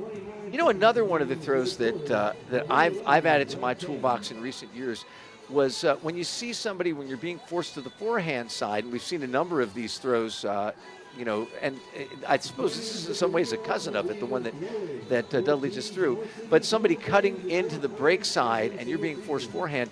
When I started to play, that was an inside out. Yep. And now it's an O-I-I-O and Oyo, you know. Or yeah. I don't know exactly what they call it, but, you know, stepping out and throwing that as a flat or even an outside in throw to an in cutter. And it's so much easier to control than that inside out. It doesn't sail. So, you know, players, it's funny because all that had to happen was somebody had to do that. And then everybody said, why don't I do that? You know, and up until then, it's like, no, that's an inside out. Well, it doesn't have to be. So, you know, and I think that's you know, you said that players don't love change, but of course players are making change all the time. Yes. And, you know, Ultimate started within my lifetime because somebody decided there was something new that you could do with the plastic toy. And, you know, that one little decision has affected all of our lives in such a profound way. Vidiello finds Priest. Priest on a pop-out cut, having to go down low and get it is Normile, and recovers quickly and now sends it out to Laurie. Oh my goodness, this one's going to land in the corner, and Christie dives for it. All it needed to do was bend a little bit more. What an ambitious throw. And then coming in hard on defense was Doc Laser, and was there, but the pass just beyond Lowry's reach. What a shot. Beautiful, beautiful throw. Incredibly difficult throw, and just a little bit too much on it, but a great effort from the receiver there, diving and just getting their fingertips to it, but unfortunately not catching it. Christie couldn't quite catch up to it. And there's that Oyo we were talking about, but not without risk. Mo's got it, picks it up, Barnhart cutting in front of her, but instead it goes to Priest. They put the squeeze on it, and Pittsburgh gets another. They're up 12-10. And that was maybe a little bit too risky for a first throw to move the disc by that handler. And I've played against Priest a number of times, and they are a true competitor through and through. And nice goal there. Probably one of the easiest goals that they've scored in there. For sure. And Mo Johnson with the presence of mind to pick it up and to see Priest and then Mac put the squeeze on it for the goal. So, and Mac been making some really, aggressive defensive bids and putting pressure on the receivers. And so Pittsburgh finds itself up 2 again. And this is one of those moments that games can turn, right? Where a team can start to squeeze the disc a little bit tighter. You know, you don't play well when you're thinking on the move. You want that flow state, and anything that the defenses can do to disrupt that flow state, make you think, make you second guess yourself, maybe make you get on the other different page from your teammate, and you can start a run. Meanwhile, Pittsburgh starting to feel that wind behind them, which it literally is right now, although the clouds have kind of dampened it, and the flags just look exhausted. We're looking at them here in the East End zone. And Kit Astrin about to air it out. And she gets off a nice pull. Beautiful. Angling towards the river. Will it hit in bounds? It does. Just about. Yep. Dudley will have to put it in on the sideline. And see a flat mark Hess there. flanking them. And Tamperi catches it. Looking up at Atkins Streets. Sends it back. Perkins has it. Dudley has it again. Dudley sends it up a little break on the sideline. Hess has it. They're running out of room over there and probably want to use more real estate, but Dudley doesn't decide to send it across. Instead, rifles it out with a nice shot that finds Tampari. She's got Atkins Streets downfield, but she thought the better of it. Now Perkins has it. Perkins has abandoned her attempt to fool us by wearing mismatched shorts and shirt. She's put that 28 jersey on. Thank you very much. Gibbs throws it inside out. And milking it into the end zone is Shani Rosenthal with a goal. What a nice throw from Gibbs, and done with such flair. You know, they don't give extra points for style points, but I like that one. It had just a little extra and ends up in a goal with Rosenthal. Yeah, there you go. If we can see it on the replay here. Yep. Did Kit get a little maybe fingertip or two on there? If Not sure. if so, then I think, maybe Kit filed her nails last night because it just shook it a little bit. I didn't see much vibration on the disc. And Rosenthal didn't have to change her tracking of the disc. Oh, yeah. And so a nice one from Shani. And that break brings them to within, actually, I'm sorry, that was a hold. And so it's 12-11. Pittsburgh has a chance to stay on third and maintain that 2-goal lead. But Indy showing on that one that they are not going anywhere. And, that's one of those things where you maintain that equilibrium. You stay in the fight. Don't let yourself get down. And, of course, this is a tested team of veterans, and a lot of them playing together at the pro level. And so not looking for them to get rattled. Yeah, it's been a really back and forth game, and I'm really enjoying myself. And this is the level of quality that we want to see in the PUL, and it's awesome to see these two teams compete against one another and really push each other to be better, and that's what competition's about and what the PUL is about. Yeah. Well, and it's great to hear you say that because that suggests to me that what you're seeing from Pittsburgh, despite the fact that this is sort of an impromptu arrangement, a little brick there, and it's going to be put in play in the middle of the field. Jesse Chan's got it. Got Sutherland back with her in a horizontal stack downfield with just two handlers back.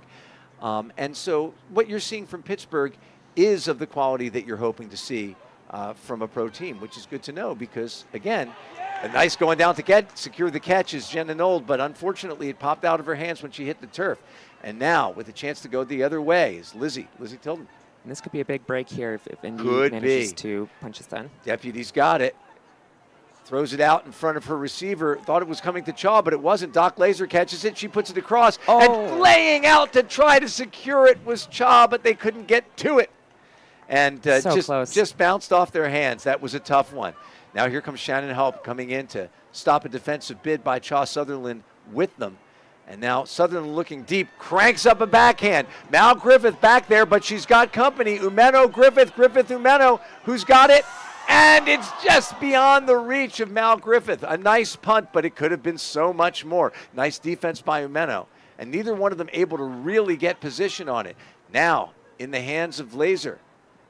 Indy with another chance to break. Yep. And kind of going back to what you were talking about quality in the league, and that was never in doubt. Pittsburgh is well known in the women's ultimate community as one of the best cities in the country for ultimate frisbee, and it's very exciting to see them prove that here. We love to hear it, and it's fun to have them have the opportunity to play it, prove it on the field. Heidick on the mark. Coming in is Graber. Haupt marking her.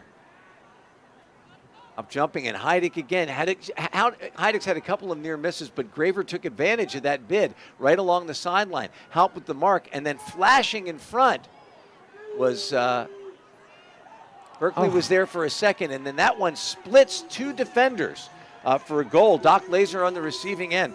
And, that's a chance you take when you make a bid like Heidick did on the sideline, that somebody's going to then shake loose as you're recovering from out of bounds. And we can see here it's pulled in by Tilden, and then Tilden with a little backhand break that goes between Mal Griffith and looked to me like it might have been Cone.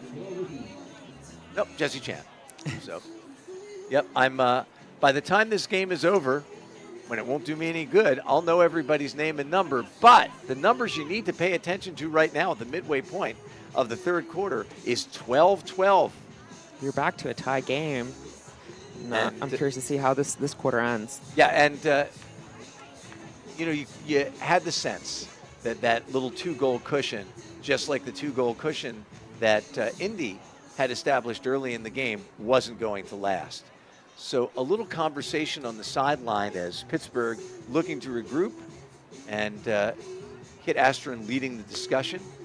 And it's funny because, of course, this is a competition, but it's also a friendly competition. And just off of your camera, we can see talking to the Pittsburgh team as if it's her own team is Kate McInerney, who came out and the regular Indy coach couldn't make it, so we've got a guest coaching staff, everybody pitching in, and a conversation taking place on the sidelines. And that's something that also you don't see, I think, in a lot of other sports, Emma, is players are allowed to, at most levels of ultimate, pretty much wander the sidelines and even be on the opposite sideline. Yeah. And so you're in conversation with each other during the game. And, I think one of the things I try to stress to my players and people who join the sport through a rec league is that there's a difference between opponent and enemy. And it's really important not to confuse the two. You can compete intensely, but not feel animosity. And I think that in a sport like ours, which is at its core self-refereed, you have those two very difficult jobs that you have to maintain. You have to be a fierce competitor, and you have to be an objective official, and your opponents are also your collaborators. And Johnson sends one up the line, catching up to it is Barnhart. It's got Priest going deep, thinks the better of it, instead throws it to Heidick. Heidick throws it up and around, got Vitiello, and a nice defensive play. And again, the danger of the same third throw, but Deputy staying step for step with Vitiello. And the Thunderbirds come up. I got to stop saying the Thunderbirds. I'm so used. I stand in this spot with this headset on, and that word is the same one. It comes out of my mouth 15 times a game, but I was wrong. It looks like there's a timeout called. Yep. Celeste Picone was about to pick up the in-cutting the defender. And so while we've got a moment, we're going to take a break, but you obviously don't want to go anywhere. It's all knotted up at 12 here in the Premier Cup in Pittsburgh. We'll be right back.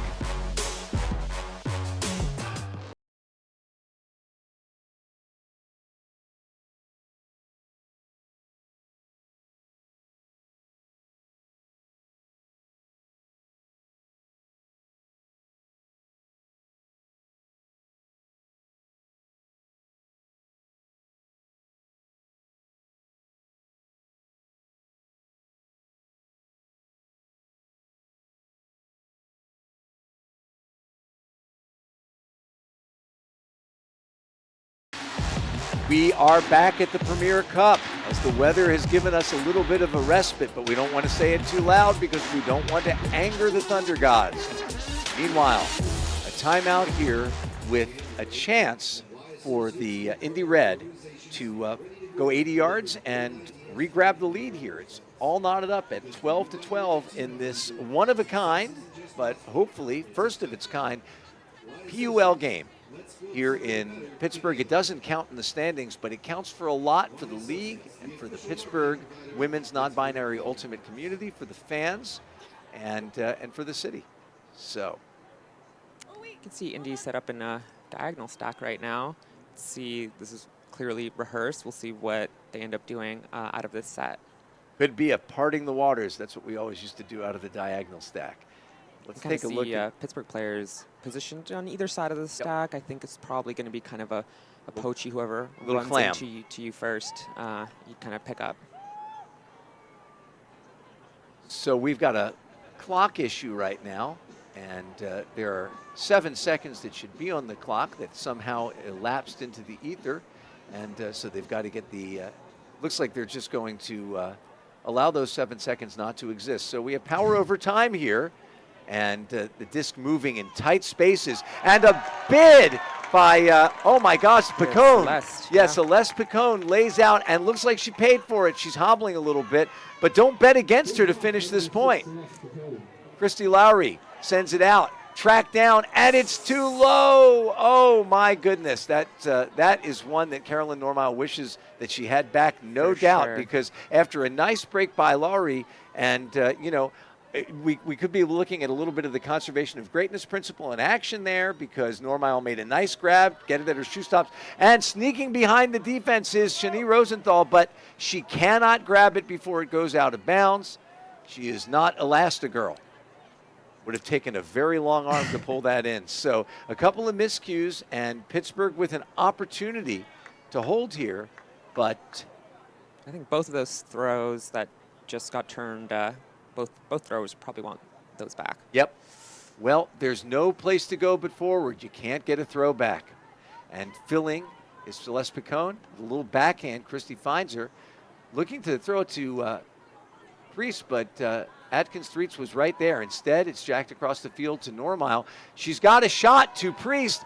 Didn't look like she was going to throw it. There's company there. Can Priest continue to traffic? Oh, wow! The ground caused the turnover, but boy, oh boy, did she read that perfectly. And, you know, it just looked like Barnhart was going to maybe casually swing that over, but she decided instead to take a chance on Mac Priest, and boy, it almost paid off. What a bid from Priest. They're, like I mentioned earlier, such a amazing competitor, and yeah, I know they expect themselves to bring that in. Yep, and in their possession, but unfortunately, Impact had, gravity had a say. Gravity and physics, as it so often does. Disappointing. Dudley with the disc. Mo Johnson on her. This one's put up inside out. Will it stay in bounds? Gibbs is at the boundary, pulls it down well in the field. Christy Lowry on the mark. Looking to move it, sends it back. And it's up. Dudley airs it out. Atkins Streets, but Normile coming on the backside and makes a clean block. Nice play. And that was a tricky thing, because that was backside help, but Atkins Streets was in the way, and Normile was able to just get her arm in there. And now Mo Johnson's got it, puts up a backhand blade, and unfortunately, Boyd got a hand on it, but could not secure it. Another bid Yep. where ground contact just knocking that disc loose. And I just want to say, awesome body control from Normile on that block. Really hard to not only get the block but not take the player with you. And always safety first, and here comes Atkins Streets looking to milk it into the end zone, and she does on a shot from Rosenthal, who's been on the receiving end of some of those, but on the giving one. And, you know, it happens so often when you're right there on the doorstep and it doesn't work out. There's a sort of just an imperceptible sag, and often it results in a quick score in the other direction, which we're looking at right here. What a beautiful throw, by the way. And this is sort of upwind. You can see the wind kind of affecting the flight of the disc there, but well read and a really nice goal from Indy Red. Oh, Rosenthal didn't hesitate, saw Atkins Streets going deep, and I'd say right now, if we're looking at players of the game, Shani Rosenthal is making a case as an MVP in my mind, and I'm sure it would mean a lot to her it does mean a lot to her to perform this well in front of a home crowd and fans. And of course, Shani's not just a Pittsburgh player, but also a coach. Coaches in the UFA as an assistant coach for the Thunderbirds, and I know that they've praised her lavishly for what she brings to them, her Better Build PT business in town, where she's really focused on making athletes well and making them better and bringing those talents to the Thunderbirds. But out here for the Indy Red, showing what she can do on the field as a player. She needs another one of those Pittsburgh players who has been forced to go play PUL for other cities and has played for Indy Red for quite a while now, and is definitely a veteran and a solid member of Red. And while we're at it, since you mentioned before about Sarah Liang. Sorry, I had muted myself. But you mentioned it before about Sarah Liang, what a great person she is. You can say the same thing about Shani, one of my favorite folks in Pittsburgh. It's always a joy to run into her. Astron's got it. And then shoots one deep again, and this one's right out in front of Vivian Chen, who lays out, just missed it, but what a shot. And again, though, you know, I think probably as a player, I'm always happy to take that shot. As a coach, I'm always like, the same third huck, don't do it, don't do it. It's a lot easier because you just can't float it out in the same way. Mm-hmm. You've got to hook it around defenders. Now Graber's got it, looking to go the other way. Chen rushing in on defense. Just about to say that Pittsburgh, we're basically back on serve unless Indy scores here. So if Pittsburgh does score at this point, we'll be tied up. And yeah. Good observation and a timely one. It's 13-12, a minute left. And Shen, I think, has to patch herself up after that heroic bid in the back of the end zone. So she walked off the field, and Sarah Liang in for her. Claire Stout on the mark, Isabel Deputy with the disc. And then working downfield with a nice in-cut is Laser. Laser looking at her options. Sends it back to Graber. Another Oyo, this one completed. Montenegro sends it up. And wide open in the end zone as they break and move it to the other side of the field is Berkeley Humphreys. And you said it, only a break would keep them off serve, and they have reversed the situation at halftime. They were down by 2. They are now up by 2 as we approach the end of this quarter, and that means a particularly important possession right now from Pittsburgh, who will be getting the disc back with the initial pull, to start off the fourth quarter. And so, yeah, thank you. I had trouble remembering what came after 3. It's a tricky one. We talked about this at the end of the half, but Red clearly has cleaned up their backfield connections there, and it's working out with them taking a 4-point swing. If you wanted to, at the beginning of next season, and this is a funding source for the league, but also for fans, there's the player sponsorship program. When can people look to start, planning out which player's jersey they'd like to get, and where can they go to get merch? Because you brought a swell hat with you that's going to be going to your dad that we were hoping I could wear for the intro, but we just both forgot about it. If you want to pick up league merchandise, what's the best place to do that? That would be www.breakmark.com. There is a PUL tab, and you can pick up merch from any of our teams or even league merch if you're interested. Going back to the PSP program, which you mentioned, that is typically our kind of like yearly sort of fundraiser that we have, and that's typically in February, January. There's some discussions about possibly changing that this year, but no decisions have been made, so just keep an eye out on our socials. And go to Breakmark if you want to get PUL merch. And Breakmark makes great stuff. I think almost any Ultimate player, if you check out the labels in some of your jerseys, league jerseys, club jerseys, you're wearing Breakmark. And so get some merch from the PUL. Noel shuffles it to Dom, and she has been, Sutherland's not been shy about hucking it. Now Jenna Noel's got it again. Looking at her option, she's going to send it backwards. Shani Rosenthal on the mark, Sarah Liang in the backfield. Thunderbirds have a team built to score out here, and Sutherland needs to look over, gets it off before the stall. Chan's got it, sends it out. Thunderbirds moving backwards. I'm sorry, stop it. Yeah, if you could, I need some sort of, you need like a cat spray bottle, right, to get me to stop doing it. Domenicus cranks it across the field. Can Liang catch up with it? Wow, what a dime! Beautiful throw. It hit the mark. Like we said, Sutherland doesn't feel shy about airing it out, and what better target could you find? Thunderbirds, all right. I've got to just, don't say Thunderbirds, don't say Thunderbirds. I think at this point, they might have to call themselves the the Thunderbirds. Yeah, I don't think that would be their first choice. 14-13. We're going to take a break so I can get my head right and stop calling this team by the wrong name, but come back for the exciting finish to the third quarter.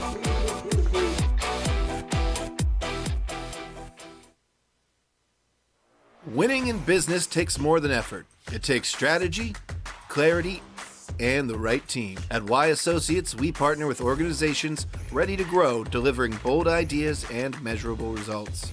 Because when you've got the right team behind you, success isn't just possible, it's expected. Y Associates, let's build something better together. Y Associates, the official marketing provider of the Pittsburgh Thunderbirds.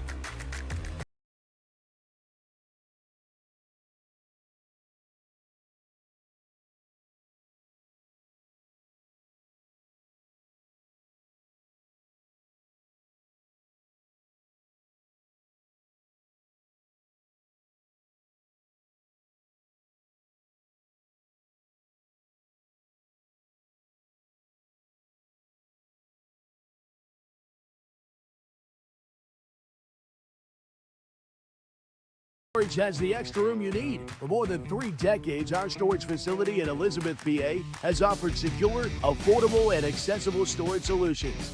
Miller's Mini Storage has you covered. Simply bring a lock and key and keep your items safe at our location. New insulated units are available with dawn to dusk access. Storing with us is easy and convenient. Visit millersministorage.com today and reserve your space. Miller's Mini Storage, your space, your way.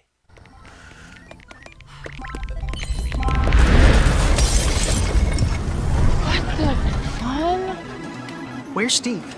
Oh my God. How the fun did we get into Dave & Buster's? I don't know, but I like it. Oh, finally. Kick him in the shins. Yes. What the actual... Funnel cake fries. Half-price games now Sunday through Thursday, only at Dave & Buster's. At Laway, we understand the power of personalization. From hats to water bottles, our expert services include screen printing, embroidery, and a variety of promotional items. We also specialize in team sports gear. What truly sets Laway apart is our dedicated design team, including our talented on-staff graphic designers and exponential customer service. Choose Laway to make a lasting impression on and off the field.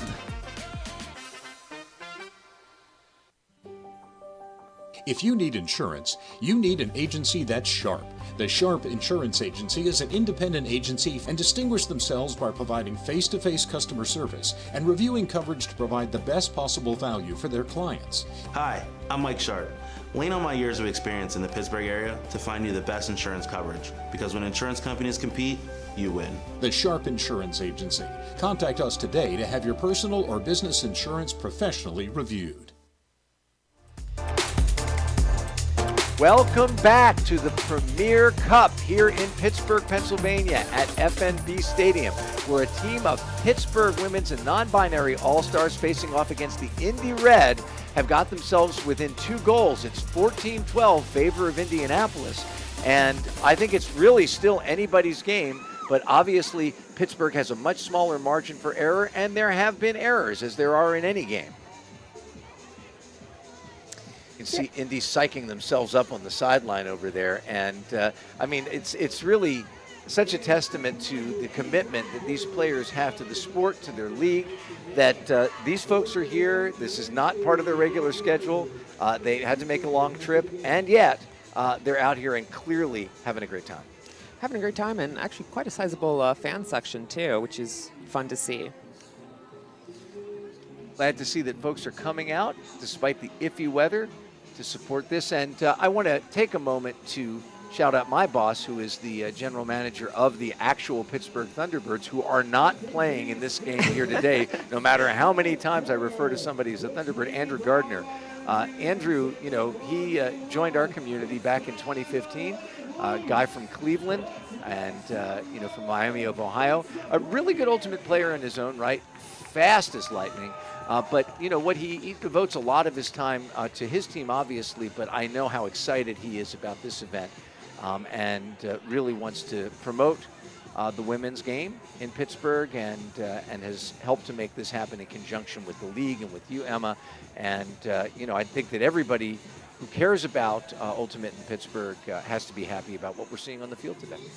Absolutely. And this is, you know, exactly what we were hoping for. And it's so cool to see the community come out and support this potential team and basically be like a proof of concept, right? And hopefully we're proving that right now. And we'll see which team can prove themselves worthiest. Mac Priest with the disc, readying for a pull. And we've seen Mac and Dom Sutherland put the disc real deep a number of times, and that would be a great way to start. Yeah, everyone's been pulling really, really far and nice, lofty, with pulls with lots of hang time, and that's really cool to see and exactly what you want if you're a puller. I always say about the pull that it's my favorite throw because it's the only throw that I can make that I don't actually want to complete. Tilden pops one up, Graber underneath it. Fortunately, nobody there, but it looks like a pick might be called because she is really all alone. Seems befuddled. Not sure exactly what the call is. And hopefully we'll get some signal from the players on the field. Well, if you can see it, Dom Sutherland's got a shiny fan that she's fanning herself with over there. A little bit. Oh, Graber's got possession, so there was no violation. And this one thrown up to Doc Laser, who brings it in front of Nat Barnard. And before you know it, just 30 seconds or so, and the Indy Red have padded their lead. It's 15-13 now. And I miscalled the score at the beginning. The score bug may have been wrong, or it could have been me without my reading glasses. But they came out with a 1-goal lead. Now they've got a 2-goal lead, and pressure on Pittsburgh to respond in kind. That is really quick offense to get that disc in the end zone. Yeah, and it's a little bit of a mystery to me what Graber was doing all by herself over there, because when that break went off, you know, at first it looked like a dangerous throw because it popped up. But really, it would have taken 5 seconds for anybody on the field to be able to get over there running at their absolute fastest. And so I'm just wondering whether that was there was no call, although there was discussion. So it looks like a kind of pure mix-up on the part of the Thunderbirds and not the kind of thing that you want to do in a close game.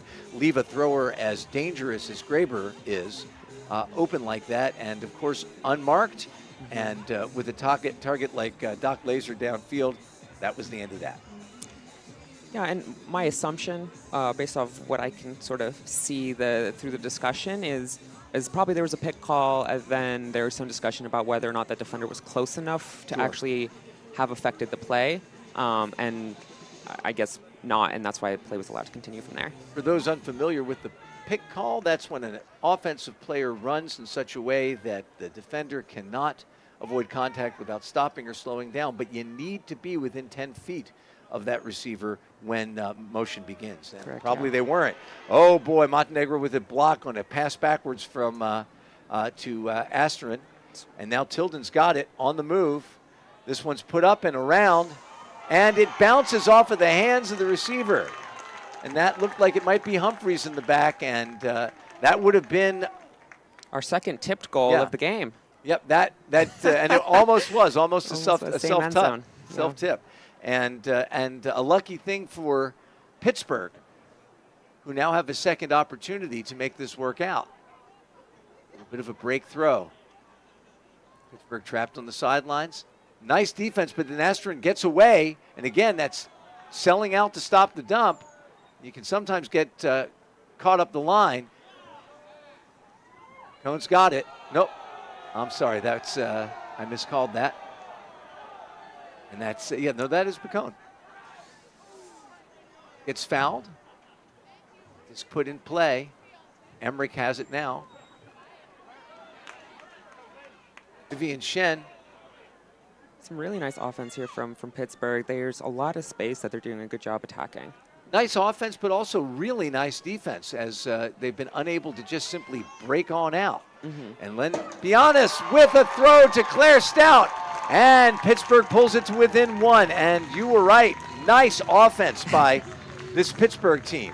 And that's Claire's second goal of the game. You can see how much She loves playing frisbee. Big smile. After that one, nice cut and reeled that one in. Yeah, she's a real close book, isn't she? So hard to read, that exuberance on her face. Yeah, and, I've gotten to see Claire. I know Claire mostly in the context. There she is fanning herself. We're big fans. Our screens are dark. We hope you're still seeing things at home. Up now, we're back. And, there we've got that camera on Claire, who's still celebrating. And what I get to see is Claire as a high school coach. And, she's been a great model for me. So patient, so unrelentingly and unremittingly positive. And she and Mac do such a terrific job with their Fox Chapel girls. And while, as I said to you, unfortunately, Pittsburgh Girls High School Ultimate has really suffered, a diminution in numbers since the COVID pandemic. Fox Chapel's program is still really strong. Always a hotbed of Ultimate in Pittsburgh, but a lot of credit goes to Claire Stout and Mac Priest. Two terrific coaches. And I think part of the PUL's success is those high school programs, YCC's club, college programs as well. And I hope that the potential of a Pittsburgh PUL team helps encourage some of those high school programs that may have shuttered their doors reopen. As do I. Mal Griffith thundering down on the mark. Oh, this one's a low one, but it gets over Shannon Haupt. And Adkins Streets on the move. Shani Rosenthal pops one up, and it's perfect. It comes down. My gosh, it's like she's got a remote control for that thing. Somebody check that disc for a microchip when Shani Rosenthal has it, because she's joysticking that thing all over the field. And a nice cut from Adkins Streets, but it took a perfect throw to find her, and it did. Some beautiful edge control here on this throw, and just the slightest little bend on that throw, and puts it right in the breadbasket. Well, for those of us who first came to this game not necessarily as a sport, but as an activity, playing with the graceful, beautiful object of play, they always say that, it goes back, I think, to Dr. Stancil E.D. Johnson, the author of Frisbee, a Practitioner's Manual, a classic. You can maybe find it online. It's out of print for too long, but not sure I ever read that one. Oh well, you know what? I may be willing to if I can dig up an extra copy to make a gift of it to you. But what Dr. Johnson always said: when a ball dreams, it dreams it's a frisbee. And for those of us who fell in love with the game because we love to throw and catch this beautiful object, a thrower like Shani, it's just a joy to watch because she just knows how to use that thing to its maximum potential. And, it's so much more than a parabola when a real thrower has it in their hands. Back when in my playing days, I actually would occasionally watch freestyle Frisbee competitions. Oh, my gosh. Just to kind of give myself some new ideas about things I could do with the disc in the field. Magicians, really, aren't they? Definitely not something I could ever do. I was much more of a receiver than than a thrower. But I learned a lot, yeah. Yeah, well, when I started, Mac lines were a big thing, right? You like to just tap that disc and see how many times you could tap it. And players, and of course it's illegal to brush the disc to yourself. This one sails over the head of Cha, and so I stopped myself. Pittsburgh is going to have another opportunity to get things going. Walking back to it is Christy Lowry, and she's got Vidiello flanking her. Emmerich also handling. Mo Johnson coming in. A little clogged in front of her, but she sneaks one through to Mac Priest. Mac looking, and she's got somebody. They've got somebody up the line. Pulled in by Vidiello on the sideline. Catches it. Looking into that space again, kind of trying to think about maybe throwing that blade over the top. And does. Takes a shot. And it finds its way like it had eyes through two defenders. Tilden was there, and Doc was there, but it ends up in the hands of Carolyn Normile, and Pittsburgh finds itself within one with 8 minutes remaining in this game. Yeah, another bladey throw into the end zone. They really have been working for Pittsburgh, and I'm not surprised they haven't shied away from taking those shots as much as they have. See Vidiello there. All the way on the sideline there. Beautiful cross-field throw.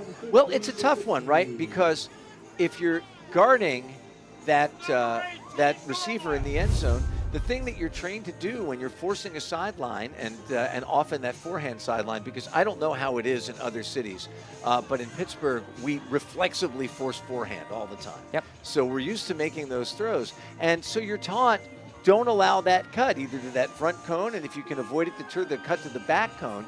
And so you position yourself to try to take away that inside cut, but then you leave yourself vulnerable to the over the top. And, maybe in the past it was a low percentage throw, but as more and more people throw it, it becomes a weapon. So what do? Do you concede that one up the line by playing closer maybe, or do you have backside help? And then if you do give that backside help, then you make yourself vulnerable to, the reset, to somebody centering it off the top of the stack, and then you give away the breaks. So offense always has the advantage in this game, and that weapon has been working for Pittsburgh. I think something that we see in the PUL is a lot of actually force switching. Sometimes we go back and forth or force middle, something like that. And part of that is to kind of exploit those changes in the offensive cutting patterns and making sure we're putting defenders in the right areas. And you also might see kind of like a junky zone in the end zone as a defense. And basically the point of that is to take away both of those throws, the front of the cone and also the back end side. And like we were saying earlier, anything you can do to make your opponents think when they're on offense is going to help you out on defense. Hess has it, sends it back to Laser. Sorry, that wasn't Laser. Also want to give a quick shout out to Andrew Gardner, who is the I believe owner and manager of Pittsburgh Thunderbirds, who's doing a lot to set up this event, and they've been really helpful, and so we really appreciate their help on this. More than our pleasure, speaking on behalf of the Thunderbirds and Tracy and Amy Neuendorf. Those are Andrew's folks, the owners of the team, and Andrew, the GM. Really just, it's an honor to be able to host an event like this. Asterin with Gibbs on the mark. By the way, that was Champ Raines, who I might have called Laser. And here the crowd starting to get into the game. Yep. Pittsburgh only down by 1 with the opportunity to break right here. This is a huge point. Priest to Knowles. Knowles has it on the sideline. Centered back to Priest. This one going to bypass Astor, and Normile's got it. Normile's dangerous. And Normile cranks it, but it's going to be too much, and it sails out of bounds. That one was intended for Matty Pisone, and again, a little too blady. And you're trying to thread a needle there. You can put it out into the middle of the end zone, but then you give defenders an opportunity. So trying to be surgical, but that cuts both ways, that scalpel. And that's a throw with a very high degree of difficulty, and I know that out of everyone on the field, Caroline Normile has the confidence to take that shot because she's super willing and able to take those throws. Mac Priest takes it away, reads that one up the line. Asterin's got it now. Matty Pisone on that right side clearing out. It's like Knowles streaking deep there. Yep, Knowles coming back in front of Adkins Streets, and then bursting towards the sideline. I think that might have been Sarah Liang, and calling contact there. So we'll see what happens, whether this one goes back to the thrower or whether it's picked up by Indy. It's going to depend on this discussion. Sarah making her case. Home crowd fans definitely agree with Sarah Liang on this one. Not surprised to say. That's surprising to me. It is not surprising to me. So, and this is a part of the game that, I think for folks who are used to more conventional sports. And it looks like that was a no contest on the foul call. Uncontested foul. So Sarah Liang made her case, but, it's worth it to get a resolution that both teams can agree with. Asterin attacking that strike space, but instead it's out to Normile. Mac Priest cutting in front. Sent back to Liang. Liang knows what she's doing here. Here's Asterin. Asterin pointing, looking for Knoll, but instead dinks it over to Priest. And I am sure Mac is perplexed at what happened, and as surprised as you and I that they didn't just wrap their mitts around that one and score. It was a big opportunity for Pittsburgh. Let's see if they can get it back. Pittsburgh rolled out a handler lineup of Asterin, Normile, and Liang there, which is probably what could be the best handler core in the PUL, potentially. If they were on the same team, we would love to see that. Yeah. Gibbs has it, clearing up the far side of his reins and then circling back in. But instead, Gibbs rifles it up to Acton Streets. Jenna Nold on the mark. Sent over here to Hess. Shani Rosenthal in a power position. Nobody looking deep for Shani. So she looks to flip it to Hess, but Pisson gets in the way and wisely takes a timeout. We got 4 minutes and 20 seconds left in this game. The team's separated by a razor-thin margin of 1 goal. And every point is big right now, and these minutes elapse pretty quickly as you get under 6 minutes in one of these games. And points can take as long as a minute or minute and a half. And, each time that the trailing team allows a goal, a hold by the leading team, that chance gets a little bit smaller, but it's still anybody's game, that's for sure.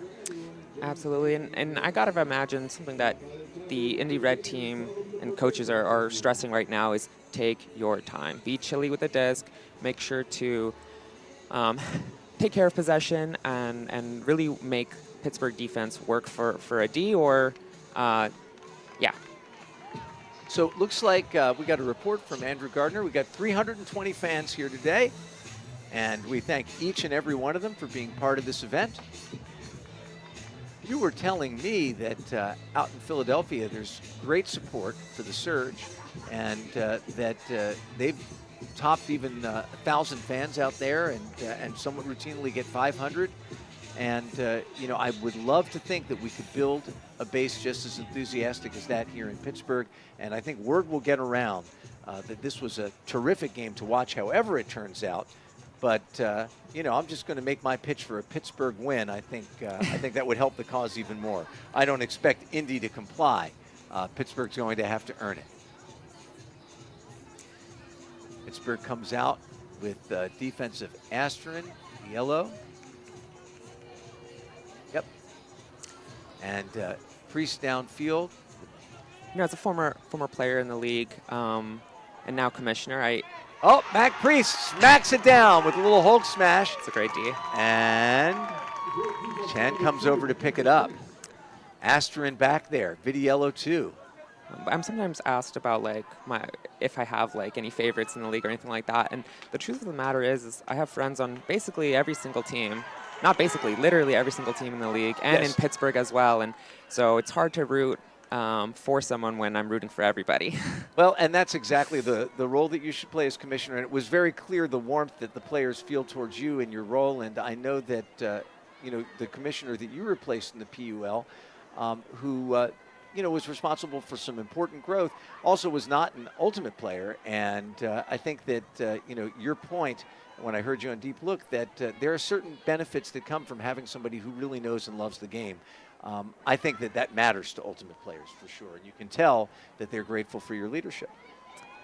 Yeah, I mean, I love the league and I really believe in it. And that's why I really wanted to get involved. And, part of having a job that's I'm so passionate about is that I have only taken 3 days of no work at all since January 1st, which is a choice that I made. Well, my friend, but I'm happy to do it. I think that after championship weekend, you should take a deep breath and find a beach somewhere or wherever you like to put your feet up and enjoy yourself, and give that spouse of yours a little attention and some time, because they would definitely appreciate these sorts of jobs take a great deal. Now, Astron had an opportunity to look deep to Pisson, but instead it's Mac.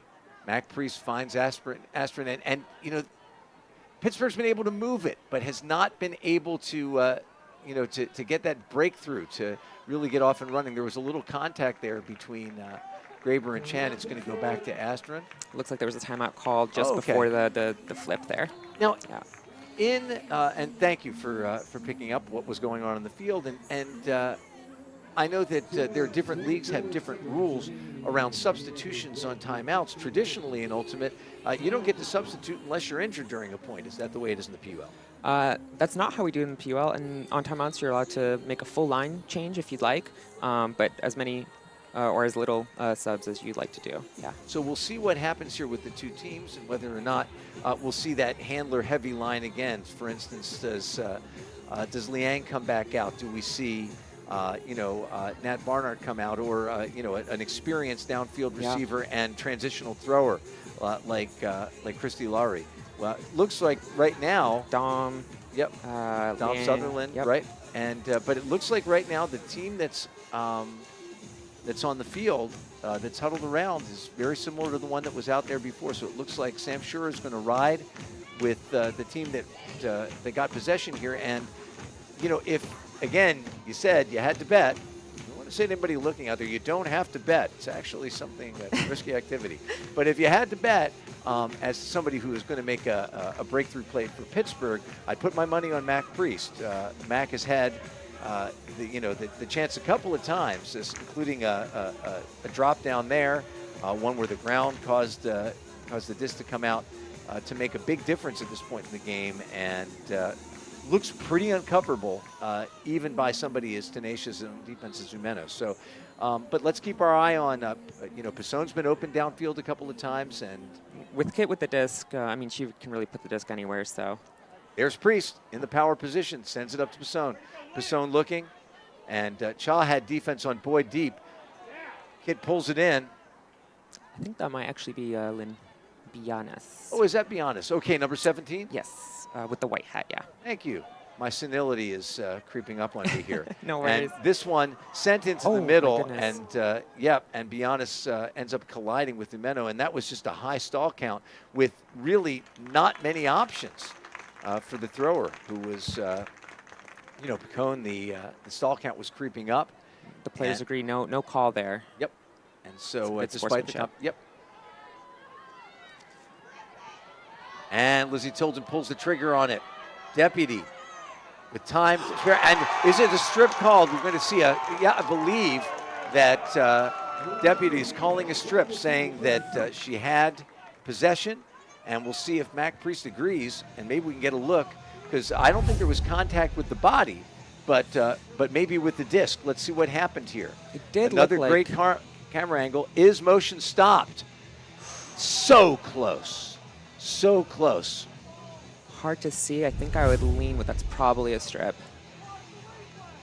And there's no contest there. That is a goal for Indy Red and Isabel. That's Isabel Deputy, and it only the receiver can truly know whether they've stopped motion on that, and Deputy seemed very certain. And it did look like Mac had to rip the disc out of her It hand. did, yeah. Really. It didn't look like a disc that was fluttering or floating.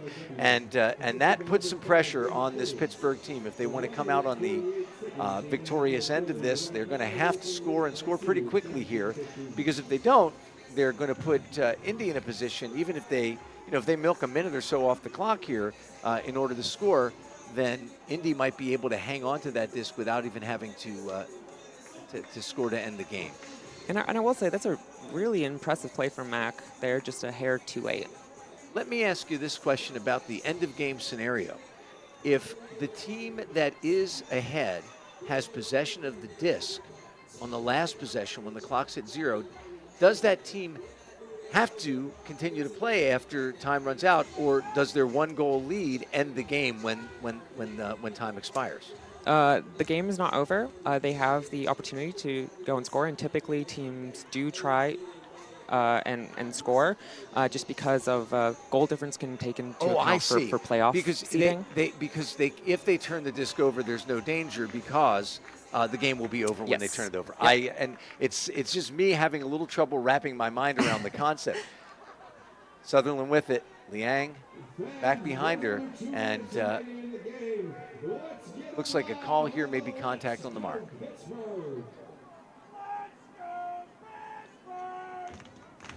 Not exactly sure what the call there is. Nor am I, but I see a lot of gesticulation. I'm trying to remember my semaphore. Nothing changes, goes over the top. Chance got it.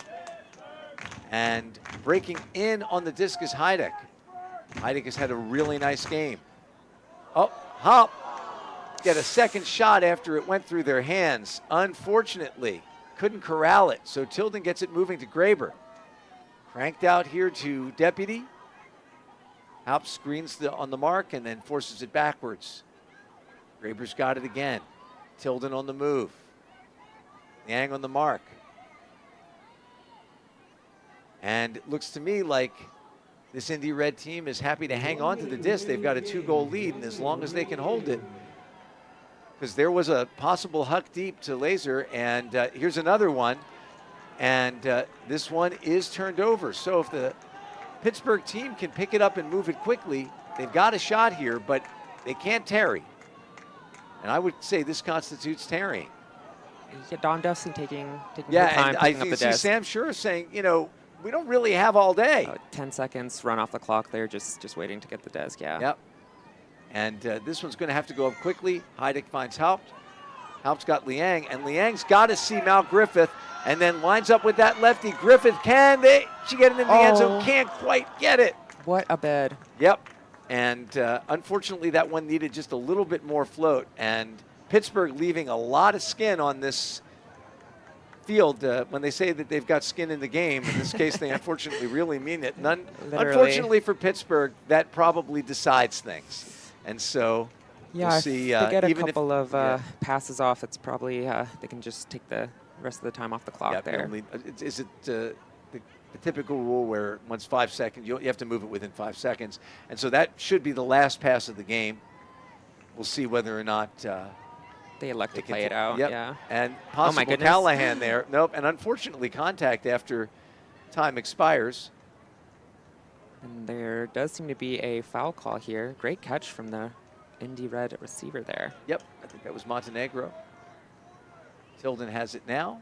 And this one hits the turf, and so that's the end of the game.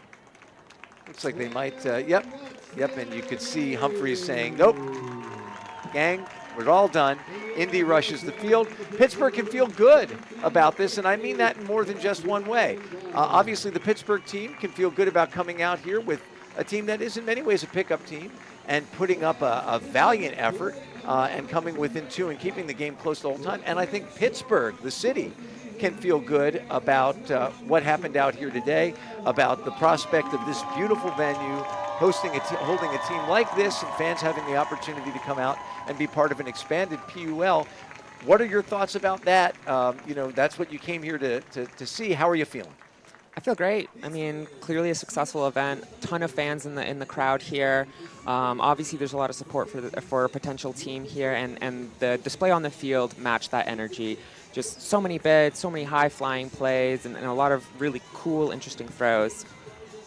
And so we really appreciate everyone who came out here, the 320 fans in attendance, the Pittsburgh Thunderbirds management team, and of course the PUL for bringing an event to Pittsburgh that we really need to see more of. And it ends up with the Indy Red coming into town taking a 17-15 victory, but I think everybody won today because the Premier Cup happened, and we certainly hope, Emma Soilis, that we will see you back in Pittsburgh again in an official capacity, but you're welcome here under any circumstances. And so are you folks when we come back with Thunderbirds games, with PUL games on YouTube. Check them out and be part of this growing sport of professional ultimate at every level. It's worth your time, and we hope we were worth your time. Thank you for sharing it with us, and we'll see you again.